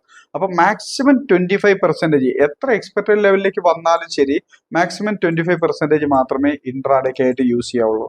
ഉദാഹരണത്തിന് എന്റെ കയ്യിൽ, എക്സാമ്പിൾ കണക്കൂട്ടാനുള്ള എളുപ്പത്തിന് വേണ്ടി മാത്രം പറയുന്നുള്ളൂ, എന്റെ കയ്യിൽ ഒരു 10 ലക്ഷം രൂപ സ്റ്റോക്ക് മാർക്കറ്റിലേക്ക് ഞാൻ ഇൻവെസ്റ്റ് ചെയ്യാൻ, അല്ലെങ്കിൽ സ്റ്റോക്ക് മാർക്കറ്റിലേക്ക് ഉപയോഗിക്കാൻ തീരുമാനിക്കുന്നു എന്ന് പറയാം. നേരത്തെ പറഞ്ഞ പോലെ തന്നെ ചുമ്മാ കണക്ക് കൂട്ടാനുള്ള എളുപ്പത്തിന് വേണ്ടിയിട്ടാണ് ഈ 10 ലക്ഷം രൂപ എന്ന് പറയുന്നത്. അപ്പോൾ അതിന്റെ 25% ഇൻട്രാഡേക്ക് യൂസ് ചെയ്യുന്നെങ്കിൽ ഏകദേശം 2.5 ലക്ഷം രൂപയാണ് ഇൻട്രാഡേക്കായിട്ട് എനിക്ക് യൂസ് ചെയ്യേണ്ട എമൗണ്ട് വരുന്നത്. ഈ 2.5 ലക്ഷത്തിന് തന്നെ ഞാൻ വീണ്ടും ഡിവൈഡ് ചെയ്യണം. മിനിമം 4 അല്ലെങ്കിൽ 12 ആയിട്ട്. അത് നമ്മുടെ ക്യാപിറ്റലിന്റെ അളവ് അനുസരിച്ച് വ്യത്യാസപ്പെട്ടിരിക്കുന്നു. എന്റെ ക്യാപിറ്റൽ 2.5 ലക്ഷം ആണെങ്കിൽ എനിക്ക് ചിലപ്പോൾ ഒരു 6 ആയിട്ട് ഡിവൈഡ് ചെയ്യാൻ പറ്റും, 6 അല്ലെങ്കിൽ 8 ആയിട്ട് ഡിവൈഡ് ചെയ്യാൻ പറ്റും. അപ്പോൾ 8 ആയിട്ട് ഡിവൈഡ് ചെയ്യുമ്പോൾ എത്ര കിട്ടുന്നു, അല്ലെങ്കിൽ 6 ആയിട്ട് ഡിവൈഡ് ചെയ്യുമ്പോൾ എത്ര കിട്ടുന്നു, അതും അല്ലെങ്കിൽ 5 ആയിട്ട് ഡിവൈഡ് ചെയ്യാൻ നോക്കുക. എക്സാമ്പിൾ, അത് ഓരോരുത്തരും സ്വയം തീരുമാനിക്കുക എത്ര ആകാന്നുള്ളത്. 5 ആയിട്ട് ഡിവൈഡ് ചെയ്യാൻ തീരുമാനിക്കുമ്പോൾ, ഇത് ഇവിടെ 5 ആയിട്ടെന്ന് പറയാൻ കാരണം ഈ കാൽക്കുലേഷന് വേണ്ടിയിട്ടുള്ളതാണ്, എളുപ്പത്തിന് വേണ്ടിയിട്ടാണ്. അപ്പോൾ എന്റെ ടോട്ടൽ 10 ലക്ഷം രൂപ ക്യാപിറ്റലില് 2.5 ലക്ഷം രൂപ അഥവാ 25% ഞാൻ ഇൻട്രാഡേക്കായിട്ട് ഉപയോഗിക്കാൻ തീരുമാനിക്കുന്നു. ആ 25%നെ ഞാൻ 5 ആയിട്ട് ഭാഗിക്കാൻ തീരുമാനിക്കുന്നു. ഇത് തീർച്ചയായിട്ടും നിങ്ങൾ ഡിസിഷൻ എടുക്കണം. മിനിമം നിങ്ങളുടെ ക്യാപിറ്റലിനെ 4 ആയിട്ട് ഭാഗിക്കാൻ നിങ്ങൾക്ക് സാധിക്കണം. 12 വരെയൊക്കെ മതി, മാക്സിമം അത്രയൊക്കെ മതിയാവും, അതിനപ്പുറത്തേക്ക് വേണ്ടി വരില്ല. അപ്പോൾ ഇവിടെ ഞാൻ 5 ആയിട്ട് ഡിവൈഡ് ചെയ്യാൻ തീരുമാനിക്കുന്നു, കണക്ക് കൂട്ടാനുള്ള എളുപ്പത്തിന് വേണ്ടി മാത്രം. അപ്പോൾ 2.5 ലക്ഷം രൂപയുടെ 5% എന്ന് 5 ആയിട്ട് ഡിവൈഡ് ചെയ്യുമ്പോൾ ഒരു പോർഷൻ, അത് 50,000 രൂപയായിട്ട് മാറും. കാരണം 2.5 ലക്ഷത്തിനെ 5 ആയിട്ട് ഡിവൈഡ് ചെയ്യുമ്പോൾ ഒരു ഭാഗം എന്ന് പറയുന്നത് 50,000 രൂപയായിട്ട് മാറും. ഇനി എന്റെ മുമ്പിലുള്ള ഓപ്പർച്യൂണിറ്റിയെ പറ്റി നമ്മൾ പഠിക്കാൻ പോകുന്നു. എന്റെ മുമ്പിലുള്ള ഓപ്പർച്യൂണിറ്റി എന്ന് പറയുന്നത് എന്റെ റിസ്ക് എടുക്കാനുള്ള കപ്പാസിറ്റി അനുസരിച്ച് ഈ ട്രേഡ് എടുക്കുന്നു. അപ്പോൾ ഒരു ട്രേഡ് ഞാൻ എൻട്രി എടുക്കുമ്പോൾ ഈ 5-1 അഥവാ 50,000 രൂപയുടെ ക്യാപിറ്റലാണ് ഉപയോഗിക്കുന്നത്. എത്ര ക്വാണ്ടിറ്റി വാങ്ങണം എന്ന് തീരുമാനിക്കുന്നത് ഈ 50,000 രൂപയ്ക്ക് എത്ര കിട്ടും. അത് ഇക്വിറ്റിയിലാവട്ടെ, ടാറ്റ മോട്ടോഴ്സ് എന്ന് പറയുന്ന ഷെയർ ആണ് ഞാൻ ഇൻട്രാഡേ വാങ്ങാൻ ഉദ്ദേശിക്കുന്നതെങ്കിൽ എന്റെ ക്യാപിറ്റൽ 2.5 ലക്ഷമാണെന്ന് ഇൻട്രാഡേക്ക് മാറ്റി വെച്ചിരിക്കുന്നത്. അതിന് 5 ആയിട്ട് ഡിവൈഡ് ചെയ്തപ്പോൾ ഒരു പോർഷൻ 50,000 രൂപ കിട്ടുന്നു. അതുകൊണ്ട് തന്നെ ടാറ്റ മോട്ടോഴ്സിന്റെ ഷെയർ ഞാൻ വാങ്ങുമ്പോൾ, ഇൻട്രാഡേക്ക് വാങ്ങുമ്പോൾ 50,000 രൂപയ്ക്ക് എത്ര ക്വാണ്ടിറ്റി എനിക്ക് കിട്ടുമോ അത്രേ വാങ്ങാവുള്ളൂ. 50,000-ന് ഒരല്പം മുകളിലേക്ക് പോകുന്ന ക്വാണ്ടിറ്റി പോലും ഞാൻ യൂസ് ചെയ്യരുത്. 50,000-ന് എത്ര കിട്ടുന്നോ അത്രേ ഞാൻ വാങ്ങാവുള്ളൂ. ഇനി ആ ടാറ്റ മോട്ടോഴ്സിനോടൊപ്പം തന്നെ ഞാൻ മറ്റൊരു നിഫ്റ്റി എന്ന് പറയുന്ന ഇൻഡെക്സ്, അല്ലെങ്കിൽ ബാങ്ക് നിഫ്റ്റി എന്ന് പറയുന്ന ഇൻഡെക്സ് ആണ് ഞാൻ ഇൻട്രാഡേ ട്രേഡ് ചെയ്യാൻ ഉപയോഗിക്കുന്നെങ്കിൽ എത്ര ലോട്ട് വാങ്ങണം, എത്ര ക്വാണ്ടിറ്റി വാങ്ങണം എന്ന് തീരുമാനിക്കുന്നത് എന്റെ ഈ 5-1 ഞാൻ ഡിസൈൻ ചെയ്ത എന്റെ ക്യാപിറ്റൽ മാനേജ്മെന്റ് അനുസരിച്ച് ഈ 5-1 എത്രയാണോ വരുന്നത്, 50,000-ന് എത്ര ലോട്ട് കിട്ടുമോ അത്രേ ഞാൻ വാങ്ങാവുള്ളൂ. ഇതാണ് ഡിസിപ്ലിൻ. സിസ്റ്റം എന്നുള്ളത് ഇപ്പൊ പറഞ്ഞു, നേരത്തെ പറഞ്ഞ പോലെ തന്നെ എന്റെ ക്യാപിറ്റൽ 10 ലക്ഷമാണ്. അത് ഇൻട്രാഡേക്ക് വേണ്ടി ഞാൻ 2.5 ലക്ഷം രൂപ മാറ്റാൻ തീരുമാനിക്കുന്നു. ആ 2.5 ലക്ഷത്തിന് തന്നെ ഞാൻ 5 ആയിട്ട് ഡിവൈഡ് ചെയ്യുന്നു. അപ്പോൾ ഒരു പോർഷൻ എന്നുള്ളത് 50,000 രൂപ. ഇതാണ് എന്റെ സിസ്റ്റം എന്ന് പറയുന്നത്. മാർക്കറ്റിലെ ക്യാപിറ്റൽ മാനേജ്മെന്റിന്റെ ഭാഗത്ത് എന്റെ സിസ്റ്റം ഇതാണ്. ഈ സിസ്റ്റം ഇംപ്ലിമെന്റ് ചെയ്യുക, കൃത്യമായിട്ട് ഡിസിപ്ലിനോട് കൂടി ഇംപ്ലിമെന്റ് ചെയ്യുക, വയലേറ്റ് ചെയ്യാതിരിക്കുക. അപ്പോൾ ഒരു ട്രേഡ് എൻട്രി എടുക്കുമ്പോൾ എൻ്റെ 5-1 അഥവാ 50,000 രൂപ ക്യാപിറ്റൽ ഉപയോഗിച്ചിട്ടായിരിക്കണം മാക്സിമം ഞാൻ അവിടെ ഉപയോഗിക്കേണ്ടത്. അത്രയും ക്വാണ്ടിറ്റിയെ വാങ്ങാവുള്ളൂ. ഇനി വേറൊരു കാര്യം കൂടെ ശ്രദ്ധിക്കുക, ഒരു ഇൻട്രാഡ് ചെയ്യുമ്പോൾ എത്ര ട്രേഡ് എടുക്കാം എന്നുള്ളതിന് കണക്കേ ഇല്ല. അത് നിങ്ങളെ സംബന്ധിച്ചോളം കോൺഫിഡൻസ് ആയിട്ട് മാർക്കറ്റിൽ ഇമോഷൻസ് ഇല്ലാതെ ഇന്റലിജൻസ് ഡിസിഷൻസ് എടുക്കാൻ എത്ര എൻട്രി എക്സിറ്റ് നിങ്ങളുടെ സിസ്റ്റം ഫോളോ അനുസരിച്ച് കിട്ടുന്നോ അത്ര എടുക്കുക. ചില ദിവസങ്ങളിൽ 10ഉം 15ഉം എടുക്കേണ്ടി വരാറുണ്ട്, ചിലപ്പോൾ ഒന്നുപോലും കിട്ടിയെന്ന് വരില്ല. അപ്പോൾ സിസ്റ്റം അനുസരിച്ച് എത്ര എൻട്രി എക്സിറ്റ് എടുക്കാൻ പറ്റുമോ അത്രയും എൻട്രി എക്സിറ്റ് എടുക്കുന്നതിൽ ഒരു തെറ്റുമില്ല. സിസ്റ്റം അനുസരിച്ച് വെച്ചിട്ടുണ്ടെങ്കിൽ ഒരു 4-5 ട്രേഡ് എൻട്രി എടുക്കുമ്പോഴേക്കും പിന്നെ നമുക്ക് ഇമോഷണലി നമുക്ക് കണക്ട് ആവുന്നുണ്ടെങ്കിൽ, ഇമോഷനാണ് പിന്നീട് നമ്മുടെ ഡിസിഷൻ എടുക്കേണ്ടി വരുന്നെങ്കിൽ അപ്പോൾ ഒരിക്കലും പിന്നെ ഫോളോ ചെയ്യരുത്. അപ്പോൾ നമ്മൾ അവിടെ നിർത്തി വെക്കണം. എന്നാൽ ഇമോഷൻ ഒന്നും വരുന്നില്ല, എനിക്ക് കൃത്യമായിട്ട് ഡിസിപ്ലിനോട് കൂടി എടുക്കാൻ പറ്റുന്നുണ്ടെങ്കിൽ എത്ര എൻട്രി എക്സിറ്റ് വേണമെങ്കിലും എടുക്കാം. അത് നേരത്തെ പറഞ്ഞ പോലെ തന്നെ സിസ്റ്റം ബേസ്ഡ് ആയിരിക്കണം, ഡിസിപ്ലിനോട് കൂടിയായിരിക്കണം എൻട്രി എടുക്കേണ്ടത്. അതുപോലെ തന്നെ എപ്പോഴും അറ്റ് എ ടൈം 3 പൊസിഷനിൽ കൂടുതൽ ഇല്ലാതിരിക്കാൻ ശ്രമിക്കുക. ഇൻട്രാഡേ എൻട്രി എക്സിറ്റ്, സ്വിംഗ് ട്രേഡിങ്ങിന് വേണ്ടി, ഷോർട്ട് ടൈം ട്രേഡിങ്ങിന് വേണ്ടിയിട്ട്, ഇൻവെസ്റ്റ്മെന്റിന് വേണ്ടിയിട്ട് എൻട്രി എടുക്കുന്ന എക്സിറ്റ് ചെയ്യുന്നതല്ല പറയുന്നത്. ഇൻട്രാഡേ എന്നുള്ള കാഴ്ചപ്പാടിൽ നമ്മൾ എടുക്കുന്ന ട്രേഡ് ഇപ്പൊ പലരും ചെയ്യാറുണ്ട്. ഇന്ന് വാങ്ങി ഇന്ന് പ്രതീക്ഷിച്ച ഫലം കിട്ടിയില്ലെങ്കിൽ നാളത്തേക്ക് ഹോൾഡ് ചെയ്യുക. അതൊരിക്കലും ഇൻട്രാഡേ അല്ല. അപ്പോഴേ നമ്മുടെ മൈൻഡിൽ ഫിക്സ് ആയി കഴിഞ്ഞു നമ്മൾ ഒരു ഹോൾഡ് ചെയ്യാവുന്ന മൈൻഡിലാണെന്നുള്ളത്. പക്ഷേ ഇൻട്രാഡേ എന്നുള്ള ഒരു ലെവലിലേക്ക് നമ്മൾ എടുക്കുമ്പോൾ ഇത് പ്രോഫിറ്റ് ആണെങ്കിലും ലോസ് ആണെങ്കിലും മാർക്കറ്റ് ക്ലോസ് ചെയ്യുമ്പോൾ തന്നെ ഞാൻ ഇത് എക്സിറ്റ് ചെയ്യും എന്നുള്ള കാഴ്ചപ്പാടോടുകൂടി എടുക്കുന്ന ട്രേഡുകൾ. ലൈവ് പൊസിഷൻസ് മാക്സിമം 3 പൊസിഷനെ നമ്മുടെ കയ്യിലുണ്ടാവുള്ളൂ. നേരത്തെ പറഞ്ഞ പോലെ തന്നെ ടാറ്റ മോട്ടോഴ്സ് ഞാൻ എൻട്രി എടുത്തു, അത് അങ്ങനെ ഹോൾഡ് ചെയ്തുകൊണ്ടിരിക്കുകയാണ്. ഞാൻ പ്രതീക്ഷിച്ച സ്റ്റോപ്പ് ലോസ് ഹിറ്റ് ആയിട്ടില്ല, അല്ലെങ്കിൽ ലോസിലേക്ക് പോയിട്ടില്ല, ഞാൻ ഉദ്ദേശിച്ച ടാർഗറ്റിലേക്ക് എത്തിയിട്ടില്ല. അതുകൊണ്ട് തന്നെ മാർക്കറ്റ് ഇങ്ങനെ മൂവ് ചെയ്തുകൊണ്ടിരിക്കുന്നു, അത് എൻ്റെ ഹോൾഡിങ്ങിലുണ്ട്. ഇത് ഒരു പൊസിഷനാണ്. അതിനുശേഷം നേരത്തെ പറഞ്ഞ പോലെ തന്നെ ഞാൻ നിഫ്റ്റി എന്ന് പറയുന്ന ഇൻഡെക്സിൽ ഒരു ട്രേഡ് എടുത്തിട്ടുണ്ടായിരുന്നു. ആ ട്രേഡ് എൻ്റെ അടുത്ത പൊസിഷനാണ്. അപ്പൊ എൻ്റെ കയ്യിൽ 2 പൊസിഷൻ ആയി കഴിഞ്ഞു. വീണ്ടും ഒരു ഓപ്പർച്യൂണിറ്റി കൂടെ കാണുകയാണെങ്കിൽ, അത് ഏതെങ്കിലും സ്റ്റോക്കിലോ ഇൻഡെക്സിലോ ആട്ടെ ഏതെങ്കിലും ഇതിൽ കാണുകയാണെങ്കിൽ അതിൽ അടുത്തൊരു പൊസിഷൻ കൂടെ എടുക്കാം. അപ്പോഴൊക്കെ ഈ ക്യാപിറ്റൽ മാനേജ്മെന്റ് പാലിക്കണം. അങ്ങനെ ലൈവ് ആയിട്ട് എക്സിറ്റ് ചെയ്യാത്ത പൊസിഷൻസ് മാക്സിമം 3 എണ്ണം മാത്രമേ നമ്മുടെ പോർട്ട്ഫോളിയോയിൽ അറ്റ് എ ടൈം ലൈവ് ആയിട്ടുണ്ടാകാവുള്ളൂ. കാരണം ഇൻട്രാഡേ എന്ന് പറയുമ്പോൾ തന്നെ നമ്മളുടെ അറ്റൻഷൻ, നമ്മുടെ ശ്രദ്ധ, നമ്മളുടെ സൂക്ഷ്മത അത്രയധികം വേണ്ട ഒരു സെഗ്മെന്റ് ആണ് ഇൻട്രാഡേ. അതുകൊണ്ട് തന്നെ അതിൽ കൂടുതലൊന്നും നമുക്ക് ശ്രദ്ധിക്കാൻ പറ്റില്ല എന്നുള്ളത് കൊണ്ട് തന്നെ നമുക്ക് 3 പൊസിഷനിൽ കൂടുതൽ ഒരിക്കലും പാടില്ല. ഇത് മാക്സിമം ആണ്. 1-2 പൊസിഷനൊക്കെ ശ്രദ്ധിക്കാൻ പറ്റുന്നുള്ളെങ്കിൽ അത്രേ ആകാവൂ, അതിനപ്പുറത്തേക്ക് പോകരുത്. അപ്പൊ ക്യാപിറ്റൽ മാനേജ്മെന്റിന്റെ ആദ്യത്തെ ഭാഗം പ്രൊഫഷണൽസ് ആയി മാറുന്ന ഒരു കാലഘട്ടത്തിൽ, പ്രൊഫഷണൽ ആയിട്ട് നമ്മൾ നിൽക്കുന്ന സമയത്ത് ഇൻട്രാഡേക്ക് നമുക്ക് ടോട്ടൽ ക്യാപിറ്റൽ 25% മാത്രമേ ഉപയോഗിക്കാവൂ. അതിനെ തന്നെ ആ 25% ക്യാപിറ്റലിനെ 4, 5, 6, 7, 8, 10, 12 ആയിട്ട് ഡിവൈഡ് ചെയ്യുക. അത് നമ്മുടെ ക്യാപിറ്റലിന്റെ വലിപ്പം അനുസരിച്ച് നമുക്ക് ഡിസിഷൻ എടുക്കുക. 4-ൽ കുറയരുത് ഒരിക്കലും. അതായത് എൻ്റെ കയ്യിൽ 50,000 രൂപ ഉണ്ടെങ്കിൽ ഈ 50,000 രൂപയ്ക്ക്, എൻ്റെ ഇൻട്രാഡേ ക്യാപിറ്റൽ 50,000 രൂപയാണെങ്കിൽ ഈ 50,000 രൂപയ്ക്കും പോയി ഞാൻ ട്രേഡ് എടുക്കരുത്. അതിന്റെ 4-1 ഏകദേശം 12,500 രൂപ, ഇതാണ് ഏറ്റവും ചുരുങ്ങിയത്. ഇതിനകത്തെ ഞാൻ ട്രേഡ് എടുക്കാവുള്ളൂ. എത്ര ക്വാണ്ടിറ്റി കിട്ടുമോ അത്രയും ഞാൻ യൂസ് ചെയ്യാവുള്ളൂ. അപ്പോൾ നമ്മളെ സംബന്ധിച്ചിടത്തോളം ക്യാപിറ്റലിനെ ഏറ്റവും ചുരുങ്ങിയത് 4 ഏറ്റവും സേഫ് എന്ന് പറഞ്ഞിട്ടുണ്ടെങ്കിൽ ശരിക്കും ഒരു 6 മുതൽ 8 വരെയുള്ള ഭാഗമാക്കുന്നതാണ് ഏറ്റവും സേഫ് ആയിട്ടുള്ള ഭാഗം. ഈ ഇത്രയെങ്കിലും നമ്മുടെ ക്യാപിറ്റലിനെ ഡിവൈഡ് ചെയ്യുന്ന രീതിയിലേക്ക് ഇൻട്രാഡേ ക്യാപിറ്റൽ ഉണ്ടോ എന്ന് ശ്രദ്ധിക്കുക. ഇല്ലെങ്കിൽ മിനിമം 4 ഡിവൈഡ് ചെയ്തിട്ട് അതിലൊരു പോർഷൻ ഉപയോഗിച്ചിട്ട് എൻട്രി എടുക്കാവൂ. ഇനി അതുപോലെ തന്നെ മറ്റൊന്നും കൂടെ പറയുന്നു, 10 ലക്ഷം രൂപ നമ്മൾ ഇതിനിപ്പോൾ ക്യാപിറ്റൽ മാനേജ്മെന്റ് ഇത്രയും ആണുള്ളത്. 10 ലക്ഷം രൂപ ടോട്ടൽ സ്റ്റോക്ക് മാർക്കറ്റിലേക്ക് ഞാൻ ഉപയോഗിക്കാൻ തീരുമാനിക്കുന്നു. അതിന്റെ 25% എന്നുള്ളത് 2.5 ലക്ഷം രൂപ ക്യാപിറ്റലിനെ ഞാൻ ഇൻട്രാഡേ ട്രേഡിങ്ങിനായിട്ട് ഉപയോഗിക്കുന്നു. അതിനെ വീണ്ടും ഞാൻ 5 ഭാഗിച്ചപ്പോൾ ഒരു ട്രേഡ് ഞാൻ എൻട്രി എടുക്കുന്നത്, അതായത് ഇക്വിറ്റി ആവട്ടെ, ഡെറിവേറ്റീവ്സ് ആവട്ടെ, ഏത് സെഗ്മെന്റ് ആവട്ടെ, ഒരു ട്രേഡ് ഞാൻ എൻട്രി എടുക്കുന്നത് 50,000 രൂപ ക്യാപിറ്റൽ ഉപയോഗിച്ചിട്ടുണ്ട്. ഇതാണ് എൻ്റെ ക്യാപിറ്റൽ മാനേജ്മെന്റ് എന്ന സിസ്റ്റം. ഇത് ഞാൻ കൃത്യമായിട്ട് ഫോളോ ചെയ്യാൻ തീരുമാനിക്കുന്നു. ഇവിടെ ഇനി നമ്മൾ ഓരോരുത്തരും കണ്ടുപിടിക്കേണ്ടതും മനസ്സിലാക്കേണ്ടതും അടുത്തൊരു കാര്യമാണ് റിസ്ക് മാനേജ്മെന്റ്. അതായത് എനിക്ക് എത്രത്തോളം റിസ്ക് എടുക്കാൻ പറ്റും, അതനുസരിച്ച് ഒരു സ്റ്റോക്ക് അല്ലെങ്കിൽ ഒരു എൻട്രി എവിടെ എടുക്കണം, അത് എടുക്കണോ വേണ്ടയോ എന്ന് തീരുമാനിക്കുന്നത് നമ്മുടെ റിസ്ക് മാനേജ്മെന്റ് ആണ്. റിസ്ക് മാനേജ്മെന്റ് എന്ന് വെച്ചിട്ടുണ്ടെങ്കിൽ മാർക്കറ്റിൽ നിങ്ങൾ ഒരു കരിയർ ആക്കി മാറ്റുന്ന കാലഘട്ടത്തിന് മുമ്പേ ക്യാപിറ്റൽ മാനേജ്മെന്റ് ഫോളോ ചെയ്യുന്ന കാലഘട്ടത്തിൽ നമ്മൾ അപ്പോഴും നിർബന്ധപൂർവ്വം ചെയ്യിക്കണം. ഈ ക്യാപിറ്റൽ അനുസരിച്ച് 10 ലക്ഷം രൂപ ടോട്ടൽ ക്യാപിറ്റൽ, 25% 2.5 ലക്ഷം രൂപ ഇൻട്രാഡേ ക്യാപിറ്റൽ, ഒരു പോർഷൻ ഒരു എൻട്രിക്ക് 50,000 രൂപ ഉപയോഗിക്കുന്നു. ഇതിൽ എത്ര ശതമാനം റിസ്ക് എടുക്കും?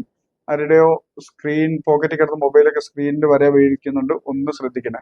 ഇതിൽ എത്ര ഇവിടെ ഈ 25% നമ്മൾ എടുത്തു, 4ആയിട്ട് ഡിവൈഡ് ചെയ്തു.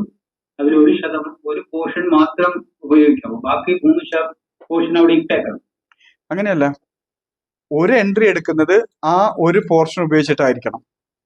ശരി, അങ്ങനെ അറ്റ് എ ടൈം 3 പോർഷൻ വരെ ആകാം. അപ്പൊ 75,000 വരെ യൂസ് ചെയ്യാം. യെസ്, അത് 1 lakh ആണ്. ഞാൻ പറഞ്ഞത് 1 lakh ആണെങ്കിൽ അത് നമ്മൾ തീരുമാനിക്കണം എത്ര പോർഷൻ ആക്കണം എന്നുള്ളത്. മിനിമം 4 പോർഷൻ ആയിട്ട് ഡിവൈഡ് ചെയ്യുകയാണെങ്കിൽ 25,000 3 ഇത് എടുക്കാം. ബാക്കി 25,000 അവിടെ കിടക്കാം. Yes yes, okay. എന്നിട്ട് നമ്മളെ സംബന്ധിച്ചിടത്തോളം ഈ 50,000 അഥവാ ഈ ഒരു പോർഷനിൽ എത്ര ശതമാനം റിസ്ക് എടുക്കാൻ പറ്റുമെന്ന് ഒരു എൻട്രി എടുക്കുന്നതിന് മുമ്പേ നമ്മളുടെ സിസ്റ്റമായിട്ട് ഡിസൈൻ ചെയ്യണം. ഉദാഹരണത്തിന് 5% റിസ്ക് എടുക്കാൻ താല്പര്യമുള്ളവരുണ്ടാവും, 10% റിസ്ക് എടുക്കാൻ താല്പര്യമുള്ളവരുണ്ടാവും, 15% റിസ്ക് എടുക്കാൻ താല്പര്യമുണ്ടാവും, 20% റിസ്ക് എടുക്കാൻ താല്പര്യമുണ്ടാവും. അതായത് ടോട്ടൽ ക്യാപിറ്റലിന്റെ ഇൻട്രാഡേ ക്യാപിറ്റലിന്റെ അല്ല, ഒരു പോർഷൻ നമ്മൾ എത്രയാണോ ഡിവൈഡ് ചെയ്തിരിക്കുന്നത് അതിന്റെ ഒരു പോർഷൻ എത്രയാണോ അതിന്റെ പെർസെൻറ്റേജ് ആണ് നമ്മൾ റിസ്ക് ഡിസൈൻ ചെയ്യേണ്ടത്. എത്ര ശതമാനം റിസ്ക് എടുക്കാൻ പറ്റും എന്നുള്ളത് നമ്മൾ സ്വയം ഇരുന്ന് ആലോചിച്ച് വർക്കൗട്ട് ചെയ്യുക. അപ്പോൾ 50,000 രൂപയുടെ 5% എന്ന് പറഞ്ഞിട്ടുണ്ടെങ്കിൽ എത്രയായി? 10% 2,500 രൂപയാണ് 5% റിസ്ക് വരുന്നത്. ഈ 50,000 രൂപയുടെ 5% എന്ന് പറയുമ്പോഴേക്ക് 2,500 രൂപ. അത് 10%ലേക്ക് വരുമ്പോൾ നമുക്കറിയാം 5,000 രൂപ റിസ്ക് വരും. 15%ലേക്ക് വരുമ്പോൾ 7,500 രൂപ റിസ്ക് വരും. 20%ലേക്ക് വരുമ്പോൾ അത് 10,000 രൂപ റിസ്ക് ആയി മാറുന്നു. ഇതാണ് റിസ്ക് മാനേജ്മെന്റിന്റെ ഏകദേശ കാൽക്കുലേഷൻ. ഇത് നമ്മൾ സ്വയം ഡിസിഷൻ എടുക്കുക. എനിക്ക് എത്ര, ചിലർക്ക് റിസ്ക് കൂടുതൽ എടുക്കാൻ താല്പര്യമുള്ളവരെ സംബന്ധിച്ചോളം 20% റിസ്ക് എടുത്തോ. അതിന്റെ അർത്ഥം അവർക്ക് 10,000 രൂപ വരെ അഥവാ 20% വരെ നഷ്ടം വന്നാലും അവരത് കാൽക്കുലേറ്റ് ചെയ്തിരിക്കുന്നതാണ്. അവർക്കത് അംഗീകരിക്കാൻ മടിയില്ല, അത് അംഗീകരിക്കാൻ പറ്റുന്ന റിസ്ക് ആണ് എന്നാണ് ഈ ഒരു ഡിസിഷൻ മേക്കിങ്ങിന്റെ ഫലം. എന്നാൽ 5% റിസ്ക് എടുക്കാൻ എനിക്ക് സാധിക്കൂ എന്ന് തീരുമാനിക്കുന്ന ഒരാളെ സംബന്ധിച്ചിടത്തോളം 2,500 രൂപ മാത്രമേ റിസ്ക് എടുക്കാൻ അദ്ദേഹത്തിന് താല്പര്യമുള്ളൂ, സാധിക്കുന്നുള്ളൂ എന്നർത്ഥം. ഇത് അദ്ദേഹത്തിന്റെ ഡിസിഷൻ. ഈ ഡിസിഷൻ എടുത്തു കഴിഞ്ഞാൽ ഇനിയാണ് നമ്മൾ എൻട്രി എക്സിറ്റിലേക്ക് പോകുമ്പോൾ ഇത് എനിക്ക് വേണോ, ഒരു എൻട്രി എക്സിറ്റ് അല്ല, എൻട്രിയിലേക്ക് പോകുമ്പോൾ ഈ എൻട്രി എനിക്ക് എടുക്കണോ, ഇത് എനിക്കുള്ളതാണോ എന്ന് തീരുമാനിക്കുന്നത് പോലും ഈ റിസ്ക് മാനേജ്മെന്റിനെ ബേസ് ചെയ്തിട്ടാണ്.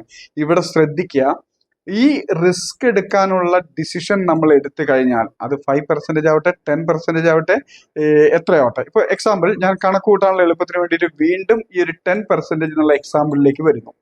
10% ആണ് ഞാൻ എൻട്രി എടുക്കുന്നത് എന്നുള്ള എക്സാമ്പിളിലേക്ക് വരുന്നു. ആരെങ്കിലും കയ്യിൽ കാൽക്കുലേറ്റർ ഉണ്ടെങ്കിൽ പെട്ടെന്ന് ചുമ്മാ കാൽക്കുലേറ്റർ എന്നെ ഹെൽപ്പ് ചെയ്യണേ. അതായത് 50,000 രൂപ ഉപയോഗിച്ചിട്ട് ഞാനൊരു 500 രൂപ വിലയുള്ള ഒരു 100 ഷെയറുകൾ ഞാൻ വാങ്ങാൻ തീരുമാനിച്ചു. 100 ഷെയറുകൾ വാങ്ങാൻ തീരുമാനിച്ചു. അപ്പോൾ 50,000 രൂപ ക്യാപിറ്റൽ അവിടെ യൂസ് ചെയ്യുന്നു. ഇവിടെ ഇത് 500 രൂപ വിലയുള്ള 100 ഷെയറുകൾ ഇൻട്രാഡേക്ക് ഞാൻ വാങ്ങാൻ തീരുമാനിക്കും. അത് വിലയാവട്ടെ, പ്രീമിയം ആവട്ടെ, എന്തുമാവട്ടെ, 100 ക്വാണ്ടിറ്റി ഞാൻ വാങ്ങാൻ തീരുമാനിക്കുന്നു. ഇത് 50,000 രൂപയുടെ ക്യാപിറ്റൽ യൂസ് ചെയ്യുന്ന ഒരു ട്രേഡാണ് വരുന്നത്. ഞാൻ 10% മാത്രമേ റിസ്ക് എടുക്കാൻ തീരുമാനിച്ചിട്ടുള്ളൂ. അതായത് എൻ്റെ സിസ്റ്റം എന്നത്, ക്യാപിറ്റൽ മാനേജ്മെന്റിന്റെ എൻ്റെ സിസ്റ്റം എന്നുള്ളത് 10% റിസ്ക് ആണ്. അത് വയലേറ്റ് ചെയ്യാനുള്ളതല്ല, അത് എനിക്ക് ഡിസിപ്ലിനോട് കൂടി ഫോളോ ചെയ്യേണ്ട ഒരു സാധനമാണ്. നമുക്കറിയാം, സിസ്റ്റമാറ്റിക് ആയിട്ട് ഡിസിപ്ലിനോട് കൂടി മുന്നോട്ട് പോകുന്നവർക്ക് മാത്രമേ ഏത് മേഖലയിലും സക്സസ് ഉള്ളൂ എന്നുള്ളത് നമുക്കറിയാം. അപ്പോൾ എൻ്റെ ഒരു ട്രേഡിന്റെ മാക്സിമം ഞാൻ ലോസ് അംഗീകരിച്ചിരിക്കുന്നത്, അല്ലെങ്കിൽ ഞാൻ തീരുമാനിച്ചിരിക്കുന്നത് ഇതിന്റെ 5,000 രൂപയാണ്. അപ്പൊ നമുക്കറിയാം 500 രൂപയുടെ വിലയുള്ള ഒരു സാധനം 10% റിസ്ക് എന്ന് പറഞ്ഞിട്ടുണ്ടെങ്കിൽ 450 രൂപയ്ക്ക് താഴെ വന്നാൽ അത് എക്സിറ്റ് ചെയ്യും എന്നുള്ള എൻ്റെ കാഴ്ചപ്പാട്, എൻ്റെ ഡിസിഷനാണിത്. അപ്പോൾ നമ്മൾ നോക്കേണ്ടത്, നമ്മൾ എൻട്രി എക്സിറ്റ് എടുക്കുമ്പോൾ നമ്മൾ പഠിച്ച കാര്യമുണ്ട്. എൻട്രി എക്സിറ്റ് എടുക്കുമ്പോൾ പഠിക്കുന്നുണ്ട്, ഒരു എൻട്രി നമുക്ക് കിട്ടണമെങ്കിൽ റെസിസ്റ്റൻസ് ബ്രേക്ക് ചെയ്യണം, സപ്പോർട്ട് ക്രിയേറ്റ് ചെയ്യണം. ആ സപ്പോർട്ടിന്റെ ലോ ആണ് നമ്മുടെ സ്റ്റോപ്പ് ലോസ് അഥവാ റിസ്ക് എന്നുള്ളത് നമുക്കറിയാവുന്നതാണ്. ഏത് സെഗ്മെന്റിലാണെങ്കിലും ഒരു റെസിസ്റ്റൻസ് ബ്രേക്ക് ചെയ്യണം, അവിടെ ഒരു സപ്പോർട്ട് ക്രിയേറ്റ് ചെയ്യണം. ആ റെസിസ്റ്റൻസ് ബ്രേക്ക് ചെയ്തിട്ട് മാത്രമേ നമുക്ക് എൻട്രി ഉള്ളൂ. സപ്പോർട്ട് ക്രിയേറ്റ് ചെയ്യണം, അപ്പോഴാണ് നമ്മുടെ എൻട്രി ഓപ്പർച്യൂണിറ്റി നമുക്ക് നന്നായിട്ട് അറിയാം. അപ്പോൾ നമ്മൾ ആദ്യം നോക്കേണ്ടത്, ആ എൻട്രി ഓപ്പർച്യൂണിറ്റി കിട്ടുമ്പോൾ നമുക്ക് ആദ്യം നോക്കേണ്ടത് എൻട്രി പ്രൈസിൽ നിന്നും ഇതിന്റെ സപ്പോർട്ടിന്റെ ലോ ആയിട്ടുള്ള സ്റ്റോപ്പ് ലോസ് പ്രൈസിലേക്ക് എത്ര ദൂരമുണ്ട്, അത് ഞാൻ ഡിസൈൻ ചെയ്തിരിക്കുന്ന എൻ്റെ ഈ 10% കൂടുതലാണോ, ആണെങ്കിൽ മാത്രം ആ ട്രേഡ് എനിക്കുള്ളതാണ്. എക്സാമ്പിൾ വീണ്ടും ഇവിടെ ഇതേ കേസിൽ തന്നെ പറയുന്നു. 10% കുറവാണ്. സോറി അത് എനിക്ക് പറ്റിയ മിസ്റ്റേക്ക്. 10% കുറവാണെങ്കിൽ അത് എന്റെ ഓപ്പർച്യൂണിറ്റിയാണ്, കൂടുതലാണെങ്കിൽ അത് എനിക്കുള്ളതല്ല എന്ന് പറഞ്ഞ് വിട്ടുകളയണം. Okay, thank you sir. അപ്പോൾ ഇവിടെ നമ്മൾ നോക്കുന്നത് 500 രൂപയ്ക്ക്, അതായത് റെസിസ്റ്റൻസ് എന്നുള്ളത് 502 രൂപയ്ക്ക് മുകളിലാണ് റെസിസ്റ്റൻസ് വരുന്നത്. അപ്പൊ 502 എനിക്ക് അത് എൻട്രി എടുക്കാൻ പറ്റുള്ളൂ. ഇവിടെ വലിയ ഗ്രീൻ ക്യാൻഡിൽ അഥവാ സപ്പോർട്ടിന്റെ ലോ എന്ന് പറയുന്നത് ഇവിടെ 480 രൂപയാണെന്ന് സങ്കല്പിക്കുക. അപ്പൊ നമ്മളെ സംബന്ധിച്ചോളം 502 നിന്നും 480 ദൂരം എന്ന് പറയുന്നത് ഒരു 22 രൂപയാണ് ഈ ദൂരം. അതായത് entry price 502 stop loss keep ചെയ്യേണ്ടത് 480 ആ സ്റ്റോപ്പ് ലോസ് കീപ്പ് ചെയ്യേണ്ടതും എൻട്രിയുമായിട്ടുള്ള ആ ഒരു സിസ്റ്റം നമ്മൾ പിന്നീട് പഠിക്കുന്നേ ഉള്ളൂ. പക്ഷെ എക്സാമ്പിൾ ആണ് ഇവിടെ പറയുന്നത്. അപ്പോൾ ഇതിന്റെ റിസ്ക് എന്ന് പറയുന്നത് 22 രൂപയാണ് ഈ ഒരു ട്രേഡിന്റെ റിസ്ക്. അപ്പൊ നമ്മൾ ആദ്യം ആലോചിക്കേണ്ടത്, ഞാൻ ഡിസൈൻ ചെയ്തിരിക്കുന്ന അല്ലെങ്കിൽ ഞാൻ തീരുമാനിച്ചിരിക്കുന്ന എന്റെ റിസ്ക് എന്നുള്ളത് 50 രൂപയാണ്. ഇവിടെ റിസ്ക് എടുക്കാൻ ഞാൻ തീരുമാനിച്ചിരിക്കുന്നത് ആൾറെഡി എന്റെ സെറ്റ് ചെയ്തിരിക്കുന്ന റിസ്ക് 50 രൂപയാണ്.